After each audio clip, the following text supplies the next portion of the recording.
Good morning, everybody, and welcome. We're going to get underway here in a minute.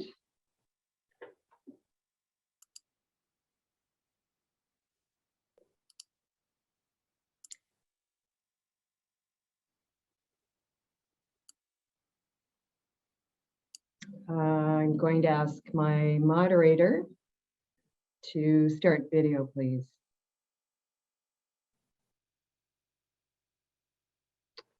Mike.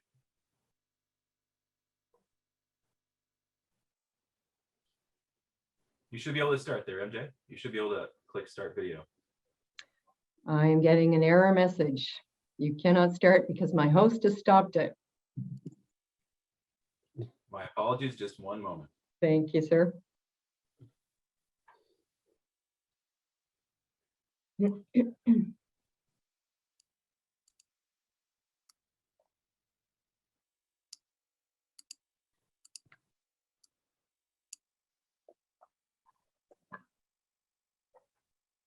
My apologies, you should have control now, MJ.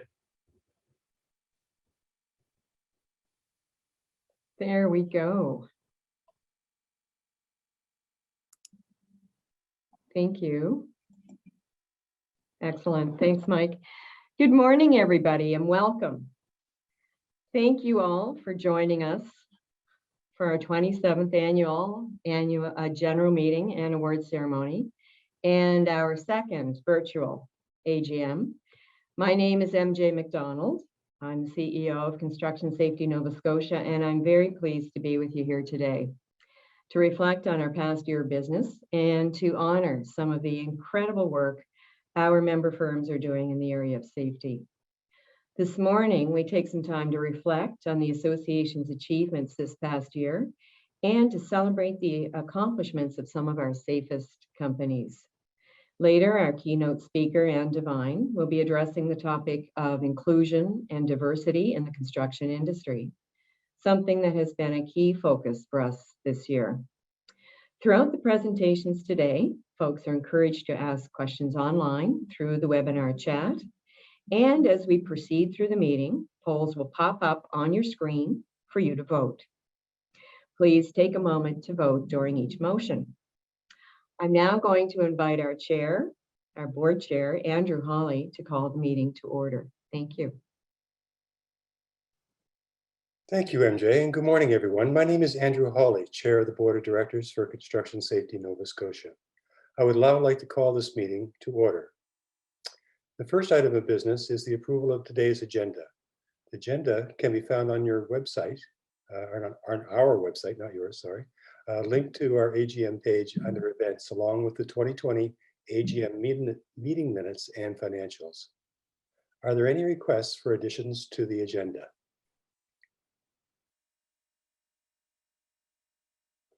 I move to accept today's AGM meeting agenda. Can I have a seconder, please?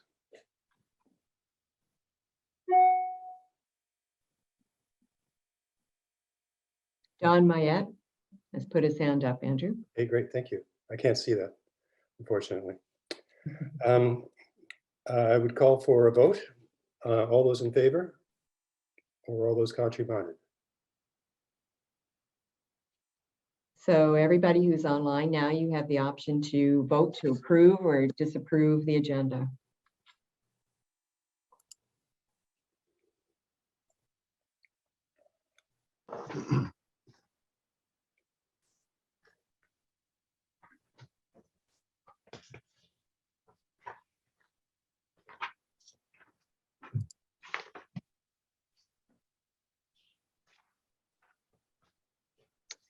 Thank you. Thank you for the approval. Actually, that works quite well, MJ. I'm kind of okay with that. Technology is wonderful. It is. I think that's great. Thank you. The second item of business is approval of the 2020 virtual AGM meeting minutes and any business that was arising from it. Are there any requested changes to the 2020 virtual AGM meeting minutes? And is there any business arising? Hearing none, I move to accept the 2020 AGM meeting minutes. May I have a seconder, please? Kent Nickerson. Thank you, Kent. Then I'll call for the vote. All those in favor and all those contrary-minded.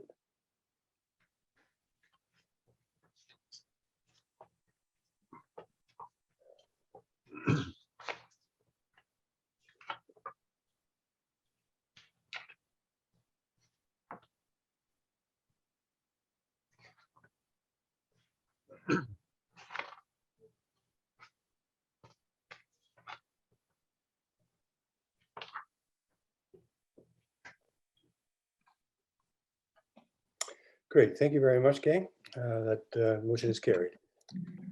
I'm now going to present my chair's report, reflecting on the past year. So bear with me, technology being what it is, who knows what's going to come out of this. Right? Good morning. And to begin, Construction Safety Nova Scotia would like to acknowledge that we are in Mccullough, the ancestral and unceded territory of the Mi'kmaq peoples. This territory is covered by the treaties of peace and friendship, which the Mi'kmaq and Maliseet peoples first signed with the British Crown in 1725. Welcome to all our in attendance today. I bring you greetings from the Board of Directors.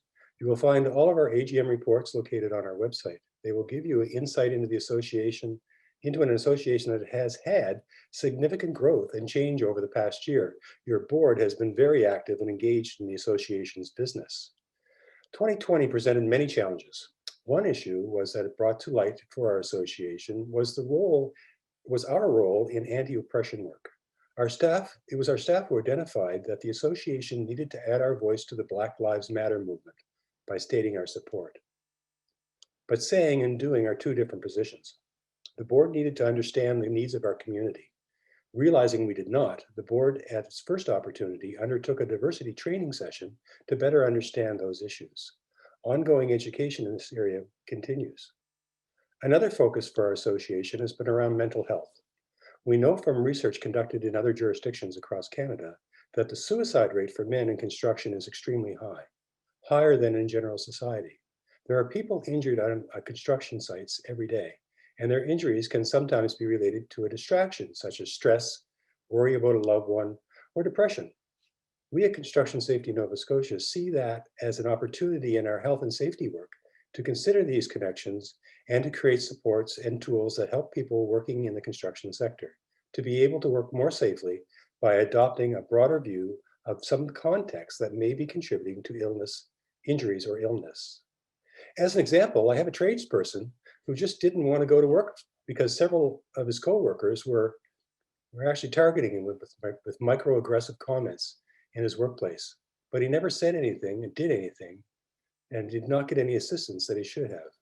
Unfortunately, he ended up in the doctor's office asking for medication. Understanding our challenges are key to identifying those affected and getting them help through mental first aid and longer-term wellness programs. Changing those attitudes is part of our plan to create a safe work environment for us all. To meet the needs of our members, we set objectives for professional board development. One area was relation to governance. We undertook a full and complete governance education workshop. This helps us to ask the right questions, tough questions about how we operate and how we treat those we deal with, and to better understand the ramifications that can come from our actions. I am very pleased to report that the sessions were well received and we better understand where we are and why we do what we do. Part of a strong continuous improvement to culture we are building. Those educational courses enhanced our oversight capability and lead us into renewing our strategic plan. The plan charts a course forward for the next few years based on emerging challenges and opportunities. We know our past. We now understand where we are in the present. But where do we want to be in the future, and what is that going to look like? To form those critical questions, a strategic planning committee was established. Under their leadership, rigorous, broad engagement was conducted. That research, conducted with discussions held in committee, was then vetted by the board and has led to a new 3-year strategic plan for the association, which MJ will share with you shortly. Behind the scenes, as always, there are hardworking, dedicated staff, those who lead the charge, gathering information required for the board to make their decisions. I'd like to give a special call out to Greg Walker, for his outstanding work for the Strategic Planning Committee. Part of good governance is a solid foundation structure. The board, I am pleased to report, has had regular scheduled meetings last year, and the executive met monthly between meetings to discuss challenges and make recommendations. 2020 was a challenge with working from home and adding to the daily stress we all experienced. 2021 has been a challenge thus far as well. Last I counted, this is week 62 under emergency protection. Wow. The construction industry has stepped up and fared well due to us all coming together. Thanks to our partners in safety, many organizations came forward, creating a new model of cooperation with the formation of a safety coalition. MJ has been chairing the new COVID coalition, enabling us to get important and timely information from government health officials directly into the hands of employers and employees, with the ability to have the answers to their questions of concern to them.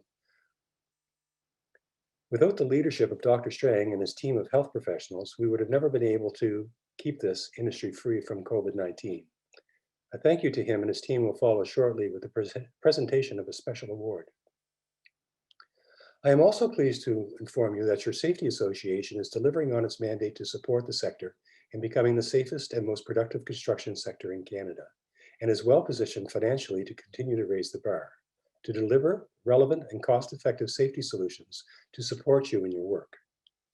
Our training numbers have been strong in the online department. Overall, the numbers have been down from previous years due to the impact of COVID. We now offer many more courses and blended courses that can be taken socially distanced or online. In addition, this present year, the Safety Services Department sought alternatives to solutions to existing training delivery. They piloted and successfully implemented a virtual training in real time. It's pretty interesting for fall protection. Additionally, in 2020, Construction Safety Nova Scotia delivered 549 online courses to students at our Nova Scotia high schools. This online training consisted of WMIS 2015 and CELT courses. We will continue to offer these courses in the future. However, the most exciting news is data indicating the lowest injury rate since our inception. We speculate this is perhaps due to the acute focus of COVID-19 and safety generalized. Certainly there was greater awareness and actions leading to better outcomes across the board. MJ will speak to this as well. The improved safety industry rate is a perfect segue into the next items I'd like to share with you. It's a tribute to someone who was passionate about safety, and is so appropriate that we honor his memory and we share the success of the organization and the construction sector in reducing injuries. Jack Osmond. I want to take a moment to recognize Jack, who has made a profound impact on safety in the construction industry, who has recently passed. Jack owned and operated numerous construction and demolition companies. Through his involvement in working with industrial sectors, Jack was a leader and pioneer in reforming and formalizing construction safety in Nova Scotia. Jack was instrumental in the founding of Construction Safety Nova Scotia, and his passion for safe work in the construction industry was felt by all. He served as the original chairman of the board of directors, representing the Construction Association of Nova Scotia, and led CNS from inception in 1993 to 1998. Jack was instrumental in the early successes and acceptance of the association by our industry. We are thankful for his contributions through the years and wanted to take a moment to honor his legacy.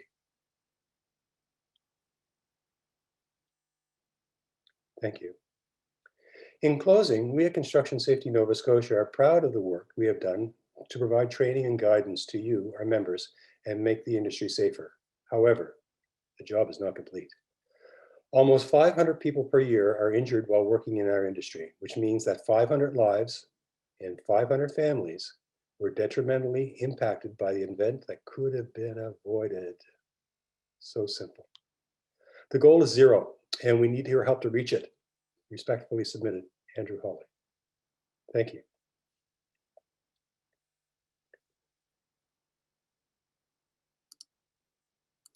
Click, click, click, click, click, click. I'll find it here somewhere, guys. Just hang on a second.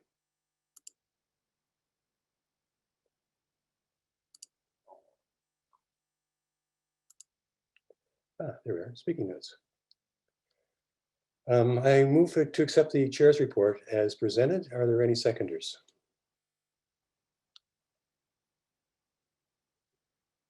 Don Mayette. Thank you, Don.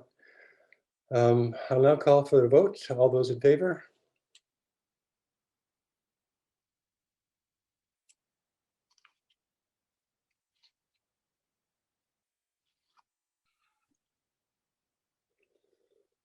It's too bad we can't vote, MJ. Conflict of interest. Yeah, exactly.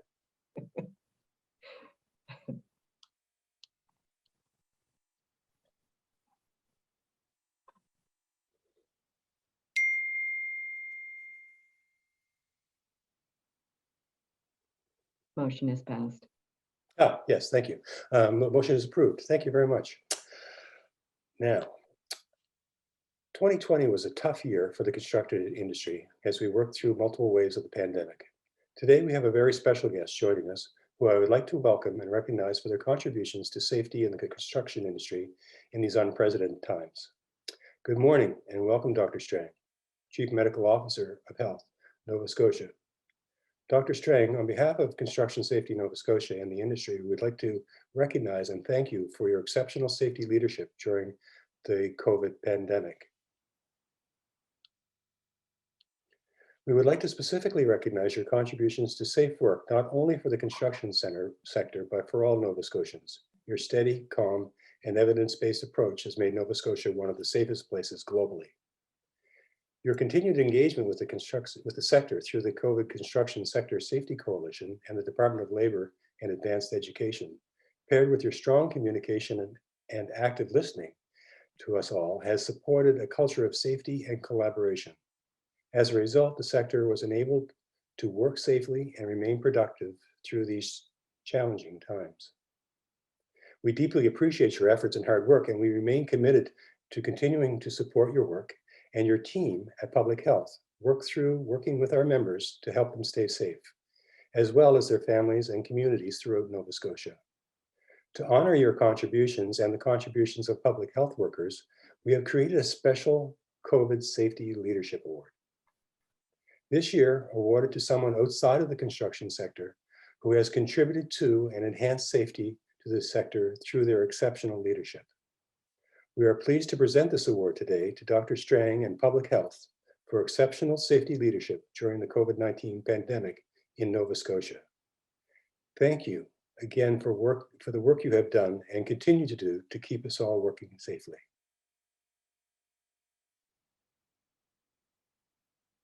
Thank you very much. I'm very humbled to receive this award, not for me, but for all of my colleagues within government and within Nova Scotia Health and Public Health. We very much appreciate the recognition, and but I also want to thank all of you and the construction sector. It's a hallmark of the success, I think, in Nova Scotia has been the collaboration we've had across all sectors with the community, that everybody has bought in to the notion that we have to all work together to keep each other safe from COVID. And then the construction sector has been an important part of that we've been able to, despite many restrictions in many places, we've been able to, you've been able to continue your work to a large extent and remain COVID safe. But that really is because of your commitment to safety. So thank you. And I think I'll end up by just quickly saying one of the lessons we've learned from COVID that I'm really focused on as we move forward is a stronger collaboration with my colleagues in occupational health and safety, and through them with a range of workplace sectors. So I think that we can actually strengthen our work together around safety, looking at a whole range of what COVID has taught us, is that we have to pay more attention to infectious diseases as a workplace hazard. But we also have, in public health, we're very interested in injury prevention and workplace health promotion. So I think we can, would like to, moving forward, focused on how we leverage our strengthened relationship and a better connection between occupational health and safety and public health, because we have many common goals together. So looking forward to continue to work more closely with all of you in the months and years to come on a range of kind of health and safety issues. So, but again, thank you very much. I accept this not for me, but on behalf of all my colleagues. Very much appreciated. Thank you, Dr. Strang. Very, very nice. I'll now call on MJ to present her report. Awesome. I would also like to thank you, Dr. Strang, and I couldn't agree more. The collaboration and the silver lining of what we've learned through COVID, I think will serve us all quite well as we move forward together. So I look forward to that as well. And thank you again very much for taking some time out of your busy schedule to be with us here today. We really appreciate it. Well, thank you, MJ. Nice to see you again. And I'll leave you to your meeting. And but again, hopefully we'll have lots more work we can do together as we move forward. So thank you again.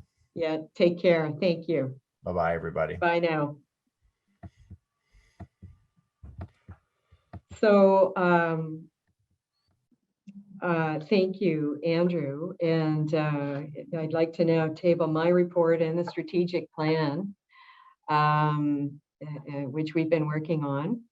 To Andrew's comments and dear members, we can't reflect on our 2020 year without first acknowledging, as we've just been discussing, the challenges that COVID-19 brought for all of us, and frankly, some of the opportunities it also brought with it. With good guidance and leadership from the province, our industry was able to work safely through multiple waves of the pandemic, demonstrating resilience and our commitment to safe work. I'm very pleased to provide an overview of the year in review and our accomplishments in fulfillment of our mandate as your association to provide excellent member safety services. As mentioned, 2020 was a difficult year with the need to respond quickly to COVID-19 and the pandemic. We were forced to throw out our playbook and quickly created a new one to adapt and to respond quickly to our members, providing information that you needed to stay safe. I'm very pleased to share with you how well your association was able to make that adaptation and to deliver safety services amid such great uncertainty. As you know, our mission statement is to help the Nova Scotia construction sector become the safest in Canada. We are moving towards the attainment of that goal.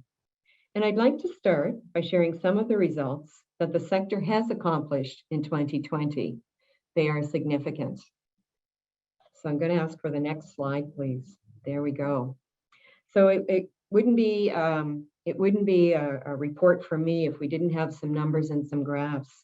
And as you can see from this slide, which is quite busy, but essentially it's a slide that dates back 26 years and shows the trend of the reduction of lost time injuries and claim versus payroll. And so the way we measure our big dot metric of success here at the association is the ratio of lost time claims per 1 million of assessable payroll. So you will see on the left-hand side of the screen there, that graph, which comes down so nicely over time. And in fact, we're really pleased, as Andrew mentioned, to tell you that the lost time rate is the lowest it has ever been since the inception of our association.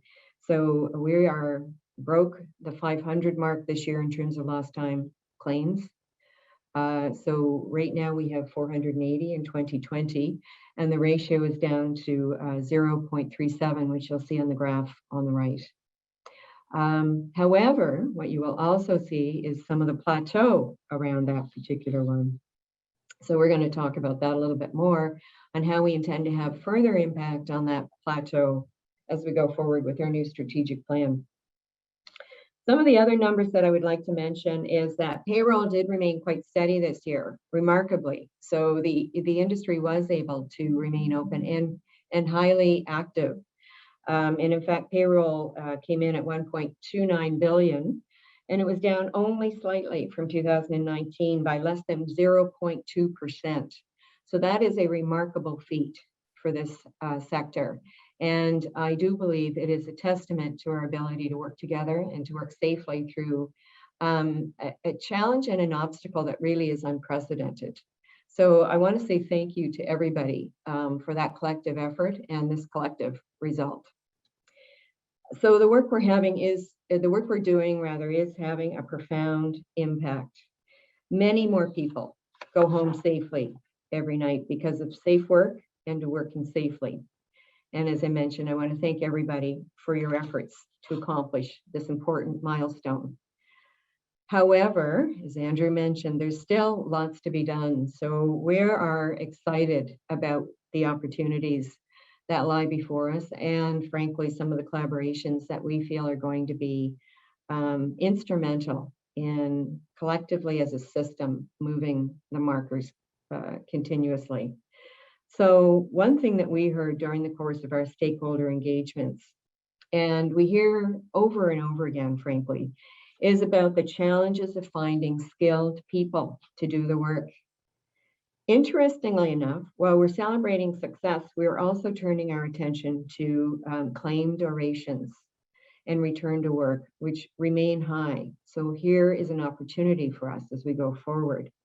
In 2020, the total amount of time lost when added up due to injuries amounted to 142 full-time equivalents, 142 people off work for a year. That is a staggering number, and one we can have some impact working together on as we move forward.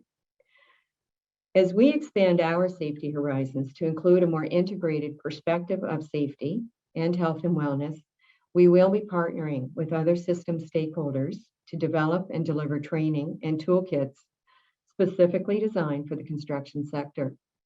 And I'll speak a little bit more about this in a few minutes when I share our strategic plan. I want to speak just briefly about the role leadership and partnerships played in the past year and in achieving some of the results that you're seeing here today. Adaptation meant understanding our new reality and figuring out what our what our members needed, creating channels to get that information out quickly. The new safety risk was a microbiological one and new to the world. There was little known information or data on what those risks were or how to best mitigate them. We quickly hired an infection prevention and control specialist to work with the association and provide the technical information and credibility that we needed to be an effective safety partner for our industry. We partnered with other stakeholders to help create a toolkit and other safety bulletins to ensure members were able to obtain the information they needed to work safely very quickly. Your association stepped up to its role as safety lead for the sector and worked to establish a COVID coalition with representation from all aspects of the sector who came together to solve issues collaboratively. I would like to thank the coalition members and their organizations who came to the table in the spirit of sharing information and seeking solutions collaboratively. They were Merit Contractors Association of Nova Scotia, Building Trades of Mainland Nova Scotia, Road Builders Association, Home Builders Association, the Atlantic Concrete Association, the Nova Scotia Construction Sector Council, Construction Association of Nova Scotia, Cape Breton Construction and Building Trades Association, and the Nova Scotia Construction Labor Relations Association. Together, we worked closely with the Department of Labor and Advanced Education, and through them with Public Health, as we just heard from Dr. Strang, to get timely answers to our members' challenges quickly and to provide that information to you in the terms or in the way of safety, guidance, and advice. So I'd like to give a shout out to the team at Department of Labor and Advanced Education, the Safety Division, for their incredible work and responsiveness. Thank you. We also heard from you, our members, in Wave 1 that the continuation of compliance training and core safety certifications were paramount to your ability to bid on work and to work safely. Working closely again with the Department of Labor and Transportation and Infrastructure Renewal to clarify how companies and workers could operate in the interim, we redesigned our courses such as emergency first aid, fall protection, and confined space by creating hybrid versions. Through all of this, it was critical to ensure the safety and well-being of our internal team members. We quickly introduced new working procedures to protect our team, who were able to remain fully dedicated to providing service to our members when you needed it the most. I would like to extend a special thank you to our passionate and engaged team for their resilience and dedication during this turbulent time. Throughout the uncertainty of 3 waves of COVID-19, they have continued to show up and support our mandate. Thank you. I would now like to mention Black Lives Matter and our inclusion and diversity efforts. You heard Andrew speak briefly about this. 2020 also saw the horrific events of racial injustice play out in the USA, which prompted us as an organization to reflect on our role and to seek tangible ways to improve and to engage actively in anti-racism work to better support minority groups in our industry. We established an internal inclusion and diversity committee to make recommendations and to create an action plan. We acknowledge that the first step is to take the time to better educate ourselves as an organization. Staff and board education in this area has begun, and work to apply a diversity and inclusion lens to all organizational activities and to implement strategies that will benefit our membership. Inclusion and diversity efforts play a key role in psychological safety of a workplace, and which our keynote speaker and Divine will address later this morning. In addition to this work, the board of CSNS set a goal this year to increase diversity at its most senior levels by incorporating criteria around diverse voices and perspectives into the board selection process for 2021 and beyond. And you will see that reflected as well with the new appointments, which Kent will talk to in a few minutes. Now, in terms of finance and revenue, revenues were impacted, as Andrew mentioned, due to COVID, as were many in many organizations. We had to adapt our business model and our channels for training delivery. Treasurer Don Mayette will provide the financial report and the year-end statements shortly. Technology is another area where we continue to focus and to make it easier for our members to find answers. Mike, thank you. I was just going to say, next slide, please. So you'll see on the slide here a small blurb about our app, which is around getting easier answers more quickly for the law here in Nova Scotia. We had great success with the launch of this app. We would love to have it distributed and used even more widely. Please consider downloading it and sharing it widely. It will make your ability to get answers quickly and easily around the laws much easier. I'd like to now go to our new strategic plan, which we're very excited about. Q4 saw a major focus for us on the resumption of the strategic planning initiative, which had been put on hiatus through most of 2020. And I'm going to go to the first slide, please. And I want to start by sharing with you a quote that really touched all of us that are involved in the survey. And as you might, I'll talk a little bit about our survey here in a minute, but I wanted to share this slide because it is a moving slide, and frankly, it sums up so beautifully why we do the work that we do and why we're passionate about it. This was a respondent to one of our survey questions. Years ago, my father died in a work-related accident. And when I attended your courses, I can't help thinking how relevant these safety courses would have been back then. And what better quote to say and to understand the value of the work that all of us are collectively engaged in and why we're passionate about what we do. If I could go to the next slide, please. So as I mentioned, and as Andrew mentioned, we had an extensive, broad engagement. As you can see there, we engaged with and sent out, thanks Mike, over 22,000 emails. We received back 1,600 responses to our survey. We heard broadly from the industry about some of the challenges you're facing. And the model that we adopted basically for design of the strategic plan was an iterative one. So you'll see at the top of the triangle there, looking broadly at all the challenges and reflecting then and having a lot of internal analysis and dialogue about how we can have an impact on those and prioritize them. And that's what we'll share today, is that output, if you will, from going broad. We had engagement from 30 stakeholders directly one-on-one. I want to thank everybody who generously gave their time to us and gave your thoughts and ideas.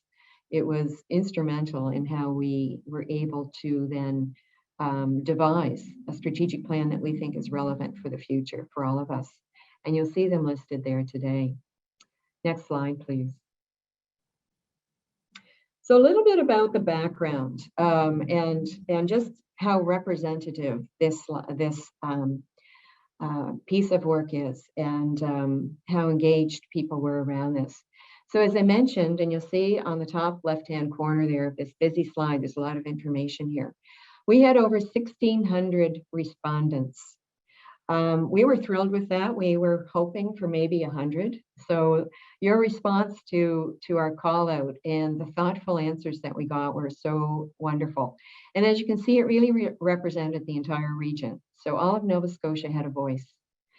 When we broke our data down by industry and industry experience, so looking at, say, junior folks that had relatively new experience to the sector with folks sort of midpoint in their career, 10 to 20 years, and then 30, you can see again how representative our sample was. We heard from people all across different phases of their career in construction. We asked whether folks were aware if they were a member or not. Some were indeed aware and some not so sure, so that became an opportunity for us. We looked at the size of organizations when we broke down the data. And again, as you can see from the slide here, it was extremely representative about the types of organizations that are represented in the data that we are going to share with you. And again, with respect to roles, so many trades, 36%, supervisors, 15%, and then executive owners, 12%, managers, administration, laborers, and others. Again, a wonderful dispersion of viewpoints and perspectives went into the creation of this strategic plan. Next slide. One of the most, I think, wonderful pieces of feedback that we got through our survey was the overall satisfaction rate with the services that your association is providing. And you'll see it there. So broken down by very satisfied to somewhat satisfied, 66%, 33%, culminating in 97% satisfied with services offered. So that's wonderful. We appreciate that. And we appreciate that we're not going to rest on our laurels. And indeed, the plan that we're going to share with you is about how we renew and continue to be relevant to the emerging opportunities that we see on the horizon. And what we've heard from you. So we know that some are dissatisfied and few are dissatisfied. And of course, we need to understand that as well as we look for opportunities to continuously improve. Next slide, please. Some of the other interesting pieces that we heard, and you'll see this, and just as a FYI for everybody who might be wondering, this information will be available tomorrow on our website, so you'll be able to download it and have a look at it. I'm hoping that you will take some time to do that. We looked at future priority areas, and you can see them listed there. And then you'll see the dark blue bars are the top priority. So as the respondents rated their areas of priority work, the middle, the medium blue is the secondary, and then the orange is not a priority. Interestingly enough, and certainly helped guide us in our work and what we choose to focus on over the next few years, what we heard was, yes, we're very satisfied with what you're doing, and we would like to see some innovation and tailoring around some of these things that you've been involved in. So where do we see the opportunity to move forward? So for example, you'll see number 1 there with 63% and then 33 as a secondary, creating training bundles or packages for specific job duties or industries. So as most of you would know, training right now can be quite generalized. And so the opportunity or the innovation comes around, how do we create things that are more customizable, that make it much more easy for people to take something off the shelf and apply it directly to their world and have it be relevant. Other opportunities, and I'll go down through the list quite quickly because we'll talk about some of the priority areas here in a minute. Offering more training online, which, as we mentioned, we have moved into this space. We are offering virtual courses now, and we're experimenting with that. We're adjusting as we go along. We're learning as we go along. So we welcome your feedback in that area as well. But certainly there is a felt need, and I think you'll see us continue to do work in this area and to partner with partners such as the community colleges as an example.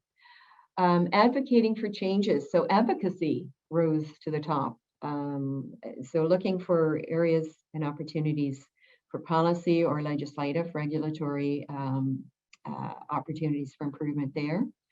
Advocating for greater mental health. We were actually a little bit surprised by that, and in a good way. We couldn't agree more that this is an important aspect of the work, and partnering with the right folks to bring specific and tailored mental health tools and toolkits, education, awareness to the membership and to the sector is going to be a key aspect of our work as we go along. Offering more management and supervisory level training was next on that prioritized list. Helping member firms develop return to work programs. So when we think about safety holistically, prevention obviously is number 1.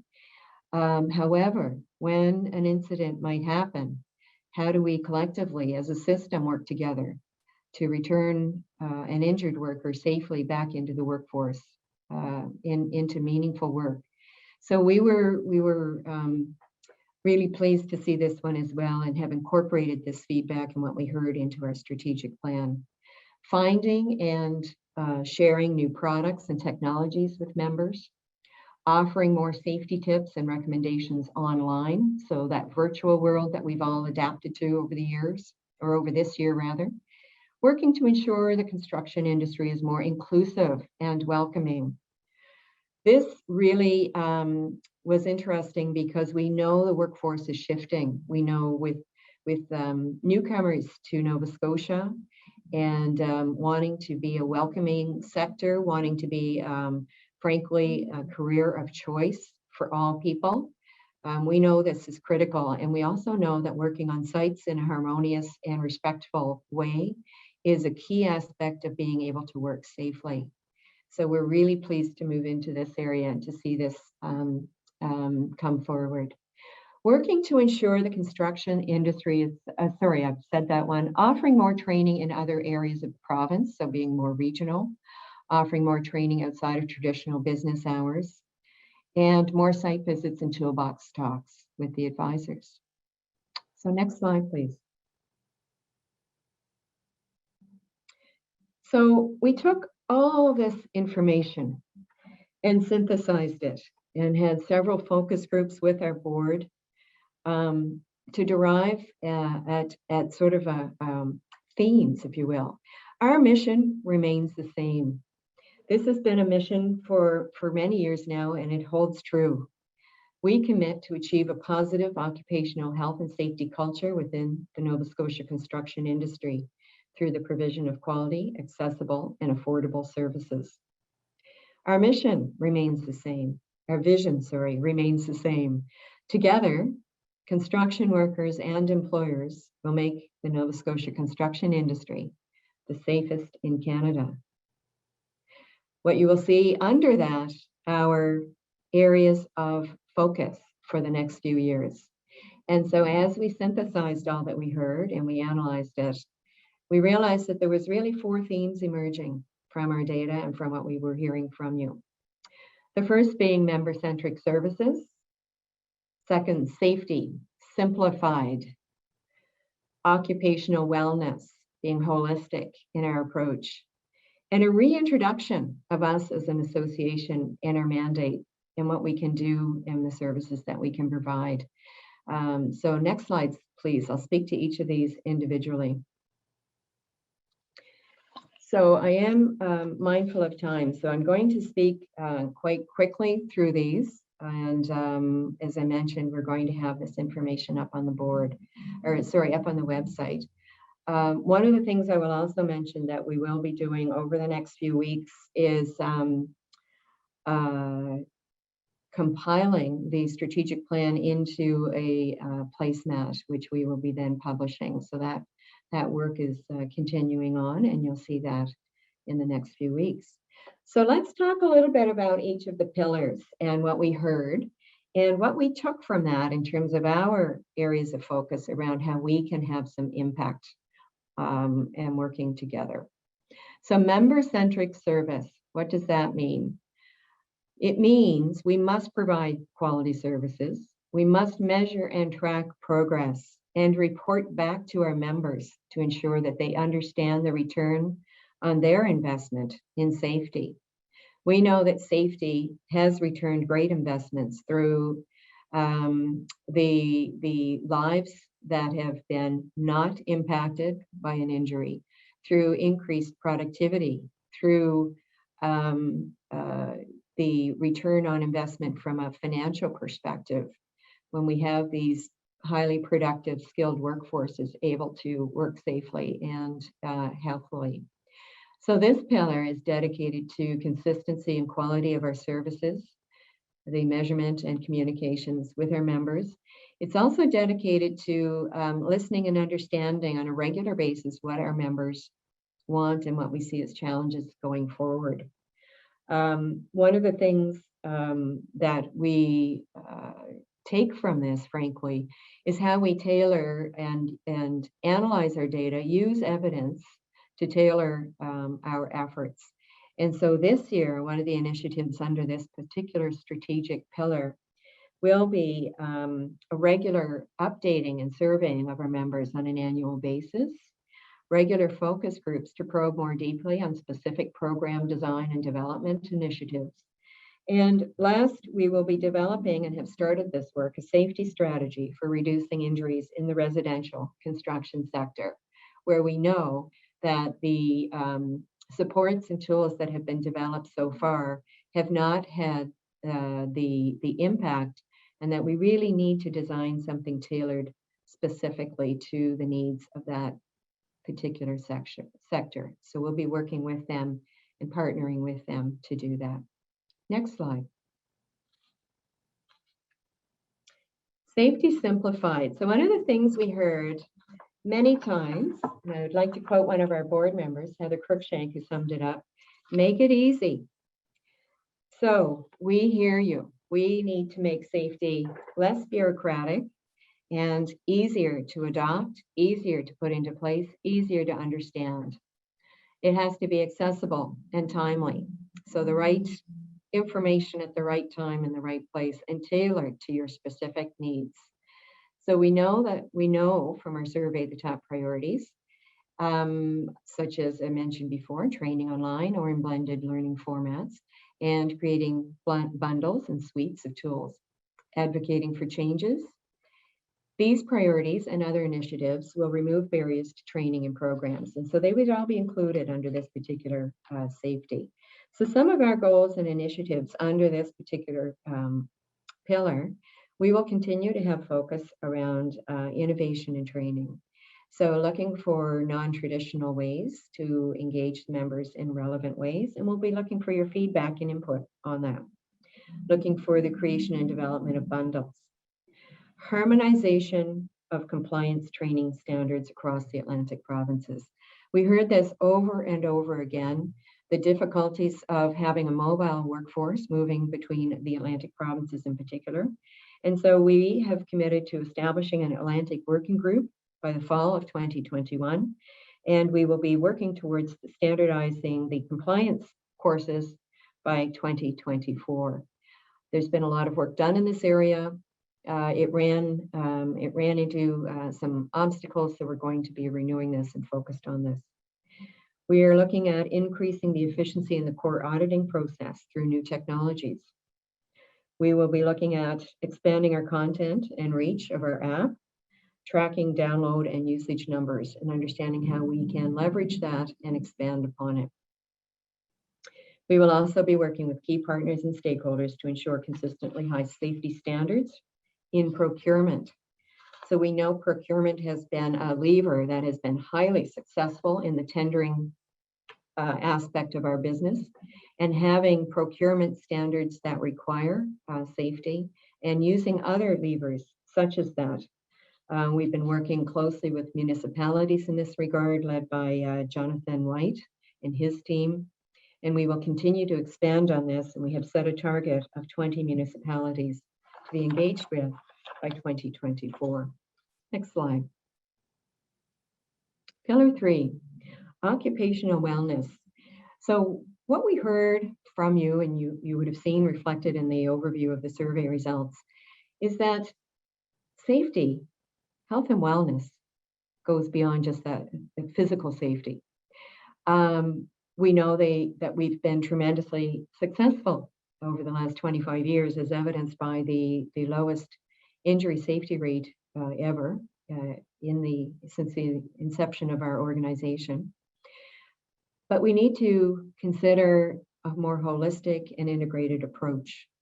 And so efforts around mental health and how that connects to safety in the workplace, as we mentioned before, helping our injured workers get back to work sooner following injuries, providing supervisors with skills to be effective managers, and ensuring that the construction industry is welcoming and an inclusive place to do work, and is a sector of choice for our young people who are coming up and making career choices. So these, alongside of physical safety, fall under this pillar, and we're quite thrilled to be moving and expanding this notion of safety. So we are in the process of developing programs around mental health support. You would have seen a lot of our work even in the past year in this particular domain. We are setting a target for ourselves. When we surveyed our membership, we had a question around how comfortable are you just talking about mental health in your workplace? And we'd set a goal for the next couple of years to have a response on that of 85% who respond by saying they are comfortable. So it is somewhat lower than that right now. And we want to get that number way up there. And we'll see that as a metric of success if we're collectively able to do that. Let's shift that stigma and talk about mental health and wellness. So when injuries do occur, we would like to see an increased share of member firms with return to work programs and more improved hazard identification and root cause analysis. We would like to build understanding and capacity around inclusion and diversity and their impact of workplace safety through partnerships and community outreach. We will also increase the development and uptake of the management level training courses that we have, such as conflict resolution, which promotes psychologically healthier workplaces and leads to safer workplaces through better communication. Next slide, please. The last strategic pillar was about understanding and promotion of the association on your behalf and the supports and tools that we can provide. We do have a long history of success, as we've seen and talked about earlier today, in reducing injuries working together. However, what we did discover, and again, what a wonderful opportunity for us, is there is some confusion about our name, our role, and our mandate.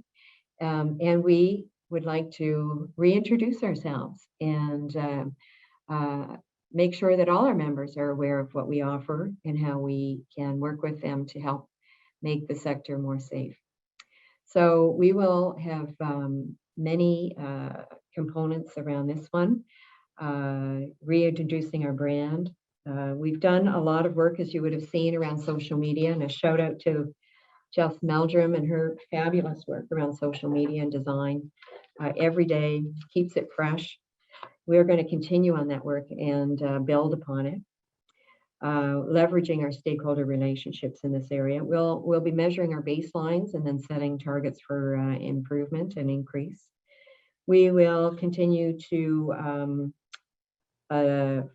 double and increase our followers on Facebook and the website as well. We'll also be focused on tailoring messaging and delivering to key audiences. So looking at our segmented market, we have about 6,500 members, and each member, of course, has thousands of workers. And so we have a tremendous audience of opportunity to communicate with, that we are really just getting at the tip of the iceberg, quite frankly, right now. So Katie Feltmate, our communications manager, is excited about building marketing campaigns that are targeted and increasing our reach and understanding, so that when we measure this question again next year, we will be well understood and have a well-established brand with everybody. So I think that's it for those slides. Maybe the last one, I believe. Perfect. That's it. All right, thanks, Mike. So in closing, there's a few people that I would like to thank before I move on. I'd like to thank my board members. This has been an incredible year, 2020 and 2021 for the first half. And I cannot thank you enough for the strong leadership and guidance through these crazy times. Reaching out at any time and the availability and response was truly appreciated. So thank you. And of course, I want to say a special thank you to my board chair, Andrew Hawley. Andrew, your dedication, your generosity with your time, your wise counsel were invaluable over this year of us making decisions under great uncertainty. So that concludes my report. I would like to respectfully submit that to the membership and move to accept my report as submitted. Thank you, MJ. Thank you for the comments as well. Excellent report. And I think that sets us up very nicely for the future. Are there any seconders for MJ's motion? Kent? Kent, thank you very much. I'll ask the question to membership. All those in favor of accepting MJ's motion?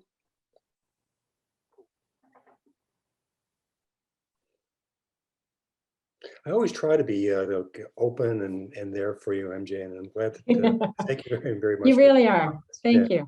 Yeah, Much no, appreciated. it's important to our association that we are open and we are together in what we do, Yeah. and that we are collaborative, and that's exactly where I wanted to see it go. So thank you. Thank you. My pleasure. So that's approved. Thank you very much, gang. Thank you. So now we'll move on to the Treasury's report. Dawn, you're on.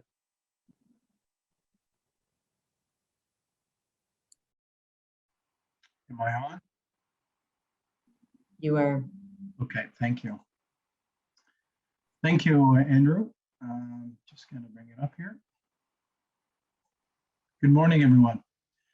It is my pleasure to present the Treasurer's report for the Construction Safety Nova Scotia's annual general meeting.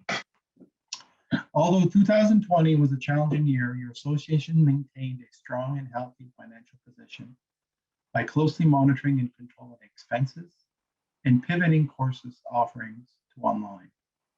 Your association is well situated to meet the industry's needs for the present and foreseeable future. Over the next few years, we plan to continue to develop products and services that addresses the needs of our membership and our accident reduction goals, further our research and communication efforts, and expand our investments in training technology. A copy of the full draft 2020 financial statement can be found on our website. But I'd like to, the following are highlights that I would like to bring to your attention today. The construction industry remained stable throughout the pandemic, resulting in only a small decrease in WCB levy received versus our budget. The safety services revenue was significantly under budget due to the closure of the office and the inability to offer in-person courses. There was an increase on online courses offered and no impact to the core services revenue. The association was able to also benefit from a one-time wage subsidy in the amount of $25,000 from the federal government. With regards to expenses, expenses can be broken down into three categories: safety services, administrative, and operating expenses. Safety services expenses came in well under budget. Salaries and benefits are the largest component of this variance due to some vacancies. Limited activities and events due to pandemic led to decreased spent for research and communication, and the decrease in in-person classroom courses after had to positive impact to the cost of training materials. The ability to travel to work sites also resulted in less travel costs for core services. Administration expenses are slightly over budget due to an unbudgeted one-time settlement expense. Staff education, travel, and board of directors expenses are all under budget due to COVID restrictions and the inability to attend in-person events. Operating expenses also came in under budget.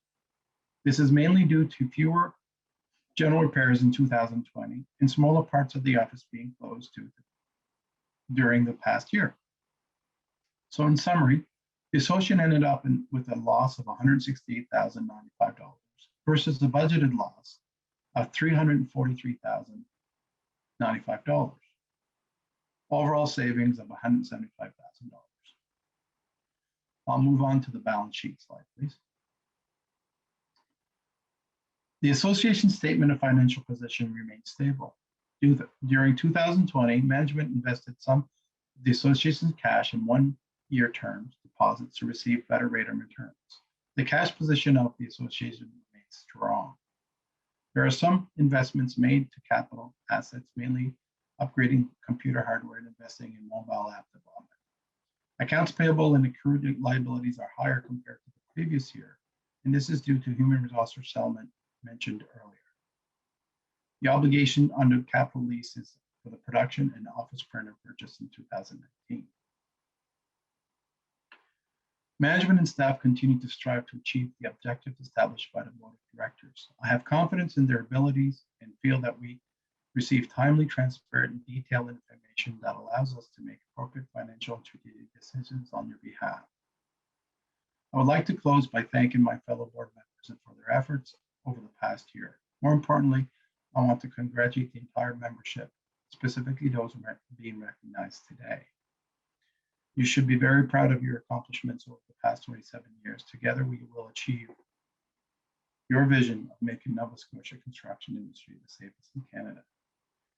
I will now move to for the approval of the 2020 audit financial statements and for the appointment of Baker Tilly as our auditors for 2021 financial year. Firstly, I move to accept the 2020 audit financial statements. Are there any seconders?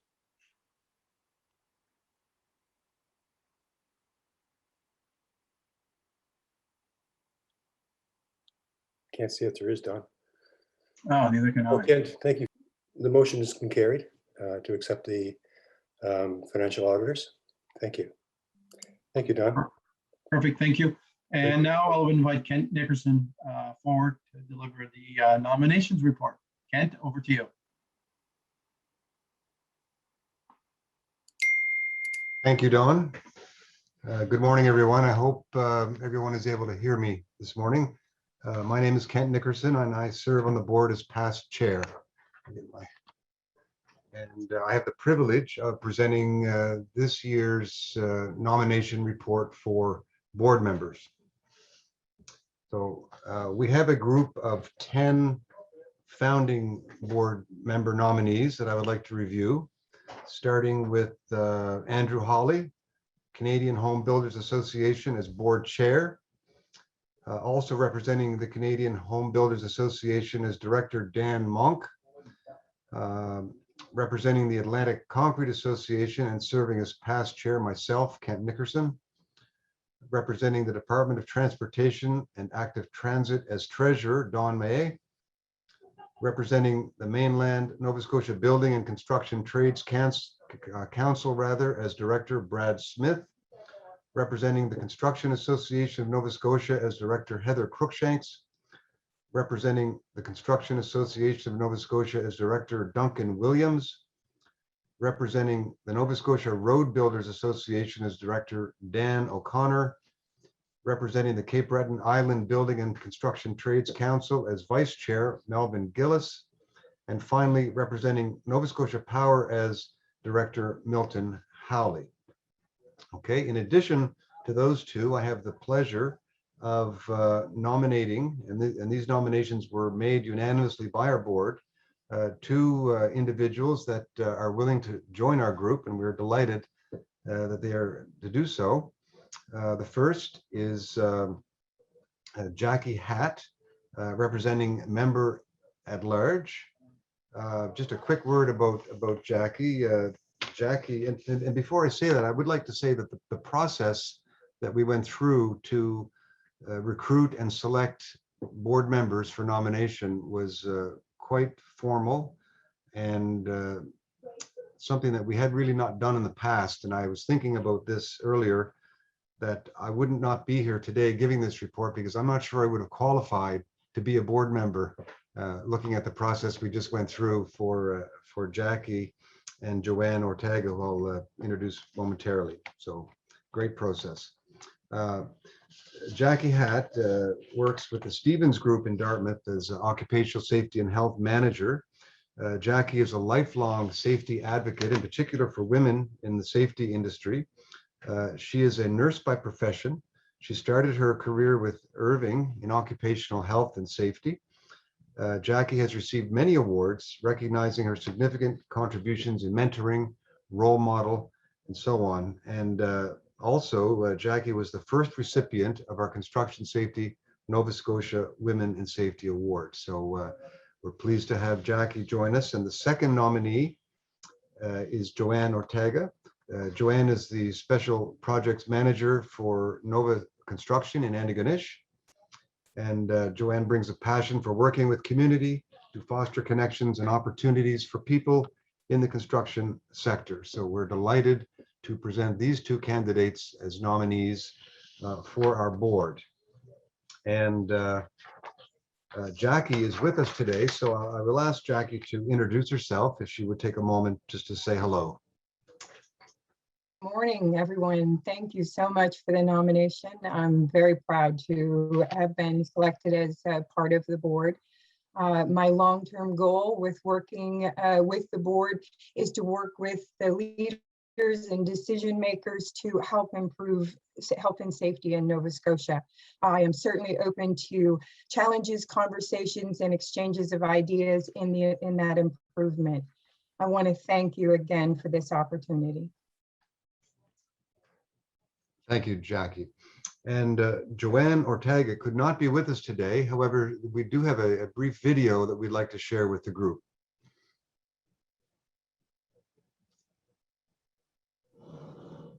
Hi, everyone. I'm Joanne Ortega, and I am both thrilled and humbled to be considered for a seat on the board at Construction Safety Nova Scotia. More than 20 years ago, I took my very first safety course at Construction Safety. And at that time, frequently, I was the only woman in the room and usually the youngest by about 20 years. So how times have changed. I was first introduced to the world of safety by my mother, who was the very first occupational health and safety nurse at St. Martha's Regional Hospital in Antigonish. I always thought it was really cool that it was her job to make sure that her colleagues got home safely to their families at the end of the day. Later, my dad would have a workplace incident that was entirely preventable, that nearly took his life, and that really solidified for me that I could do a lot to foster positive and healthy, safe work environments no matter where I worked.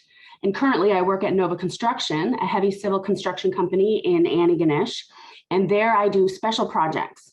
And what that means this season is that I'm getting out onto job sites, getting back to my roots and the safety, and doing what my mom did, helping people to get home safe to their families at the end of the day, which is lovely. But I also have other things that I do here. I'm very proud to have been part of the pilot project for the Department of Transportation when they added an Indigenous engagement clause to their tenders. So we did that in Boldedeck a number of years ago, and it was a resounding success. And now that clause is a part of every single TIR contract. So I have had the great pleasure of engaging in Mi'kmaq communities from one end of Mi'kma'ki to the other. So I bring my safety background and my diversity and inclusion background to the table. And I think some of those things might be beneficial to the board. Thank you for this opportunity, and I look forward to working hard with and for all of you.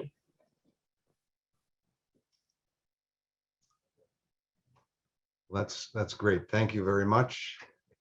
And as I mentioned, our board has unanimously agreed to nominate our 2 new member-at-large board members. Before I ask for a motion and vote, I would like to ask if there are any other nominations from our virtual floor this morning. And I'll do that 3 times. Are there any other nominations from the floor? Finally, are there any other nominations from the floor? Okay, hearing none, I would like to move that we accept the board nominees, both founding members and 2 new members, as presented. Are there any, can I have a seconder for this vote, please? Thank you, Don. I'll call for the vote. All those in favor of accepting Joanne and Jackie into our board, please vote either to approve or disapprove.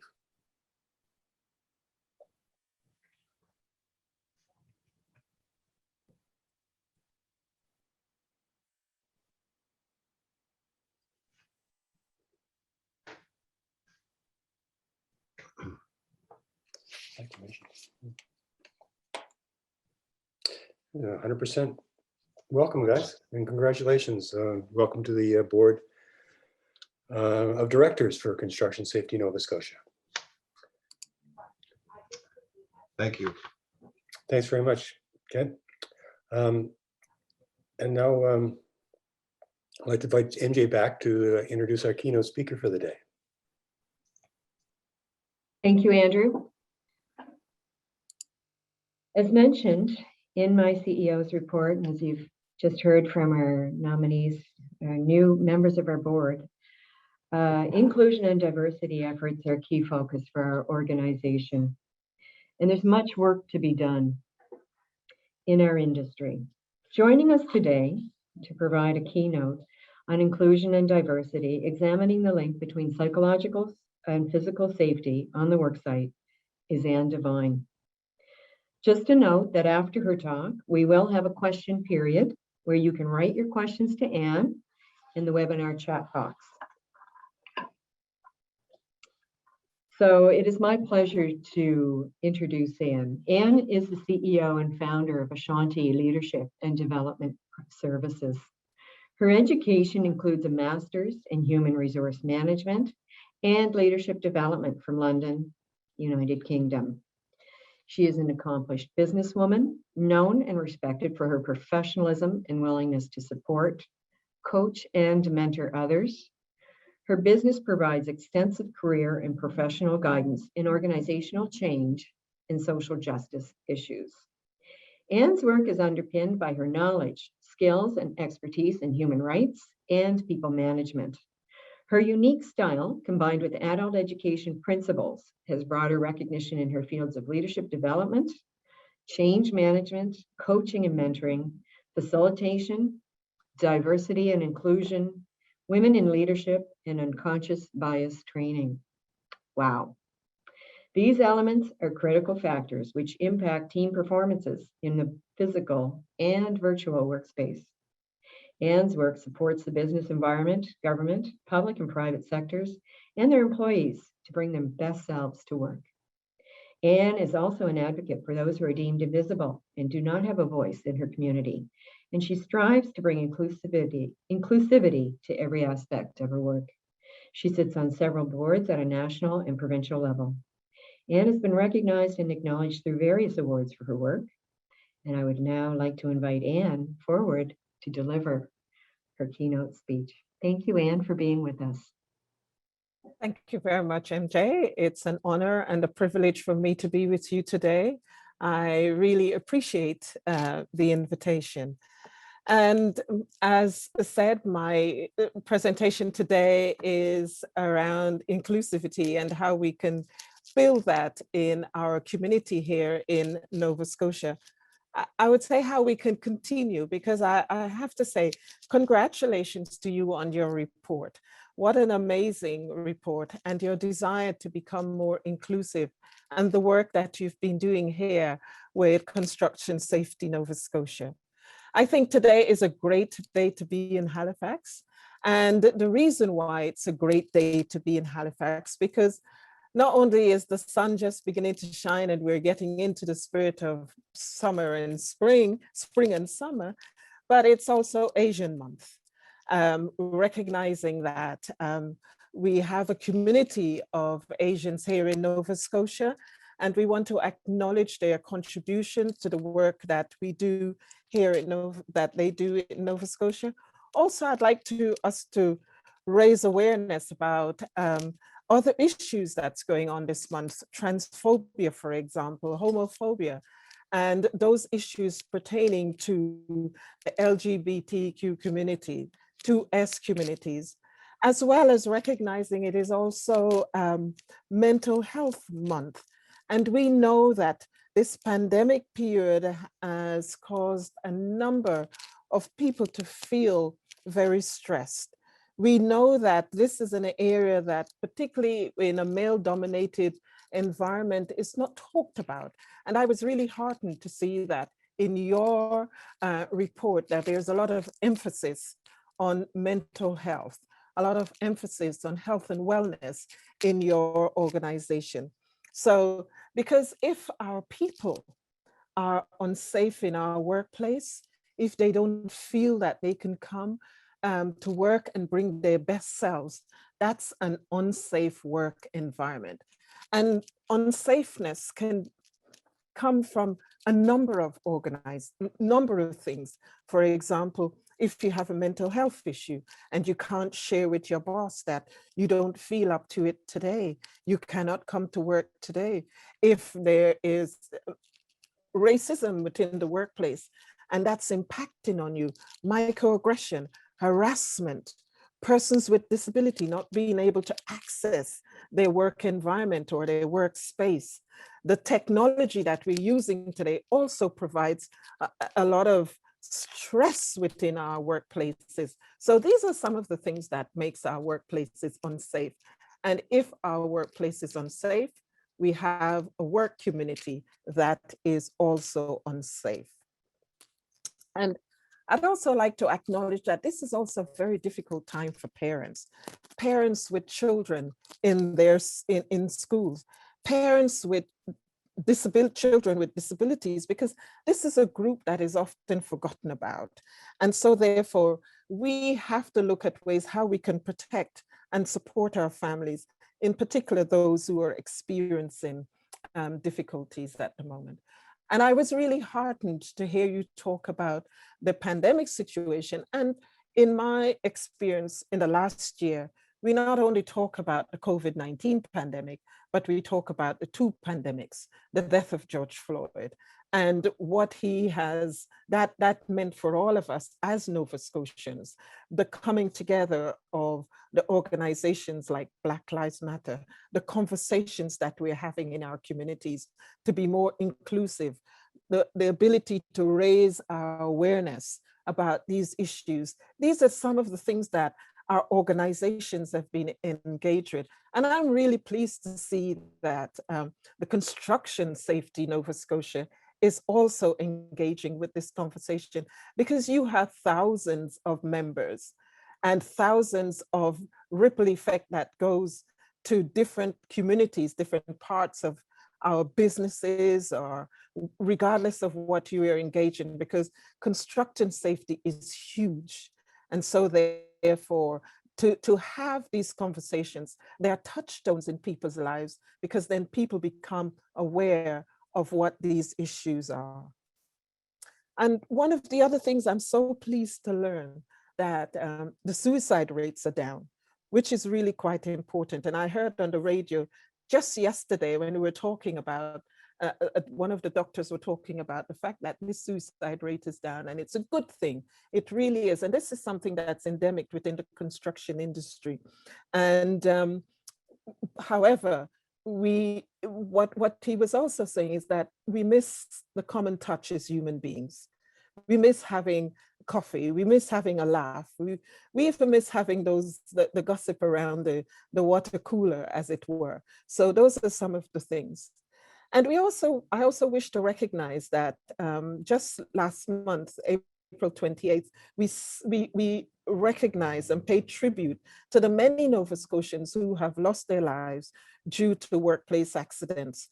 And it's also very encouraging to know that that was down this year, because at any given time, we are all aware of somebody who has lost their lives through this, lost their lives under these circumstances, or have been injured in workplace safety. So, I have the thing about cranes. So if we can go to the next slide. Cranes in our city, in our cities, the construction industry touch all our lives in so many different ways that we often don't stop to think about it. It touches so many different disciplines as we are working together to create safe space, safe streets, safe transportation, safe communities, safe businesses, safe homes, and so many other places. In 2014, I was conducting a training session for the business cohort in women's leadership supported by the Black Business Initiative. And I noticed something that was happening in our city, in the skies of Nova Scotia. And around that time, I counted 17 cranes in our city, downtown in Halifax and in my local community here in Clayton Park. And what was strange about that is that at that time, we were calling for people to come from different parts of the world to come to Nova Scotia. Even Canadians, we were inviting to come to Nova Scotia. We were inviting students, we were inviting immigrants, young people, because our young people were out migrating and going to different parts of Canada. The new immigrants who were coming to Canada, they had the MTV effect, the Montreal, Toronto, and Vancouver effect, because they come, they stay in Nova Scotia for a little while, and then they were gone. I can tell you that the people who came with me in 2004 have long left Nova Scotia. Because we saw that out migration, we also had a very low birth rate and a city of elders. And at the time, it was like, it's now or never, because you would all remember the One Nova Scotia report. At the same time, apartment buildings were going up everywhere around us. And we were wondering, where are the people going? Where are they coming from? And landlords were giving 3 months free tenancy. And we were wondering, how are we going to fill these buildings? Where are the people coming from? We were worried then, as we are worried now. We are worried for our service industry. We are worried for our tourism industry. And one of the most compelling things that we have experienced is that collaborative network of people, Dr. Strang included, the Halifax Chamber of Commerce, and many businesses in government coming together, working together. For the first time in our history, we see that dynamics of what we will call the diversity of voices, innovativeness, creativity, and people coming together to work for the good of our province, to work for the good of our cities. And I would pause there for a moment, because if our people are afraid to speak, if our people are afraid to go to work, because some of us would have read about the recent case that was here in Nova Scotia, where the young Black male was shot with that nail gun. If those are unsafe places, then we all have a lot of work to do, because we are all not safe.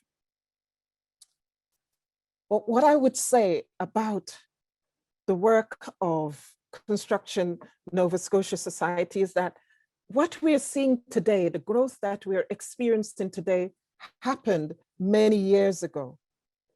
As if you remember what I said about the 17 cranes, our city has been growing gradually, increasingly. It is changing, it is becoming more diverse. And let me tell you my story. And this might make you chuckle. Because my family and I, we moved here in 2004. My husband took up a professorship at the Dalhousie University as a James R. Johnson Chair in Black Canadian Studies. Thank you very much for changing the slide. Our family of 5, we came here with 3 suitcases each. That was all we had to our name. It was the late August. It was scary, it was lonely, and it was different. Plenty of trees, but there were no people. It was a far cry from the bustling streets of London that we left, particularly in the area where I grew up in North London, Hackney, and then moved to Walthamstow. Many unusual things happened throughout this period, but I was at home alone one day and I heard this almighty blast. And I rushed out the door and stood in the middle of the street. I was the only one there. And then my neighbor probably saw my confusion and he came out and he said to me, "What's going on, Anne?" In the most kind of voice, "What's happening?"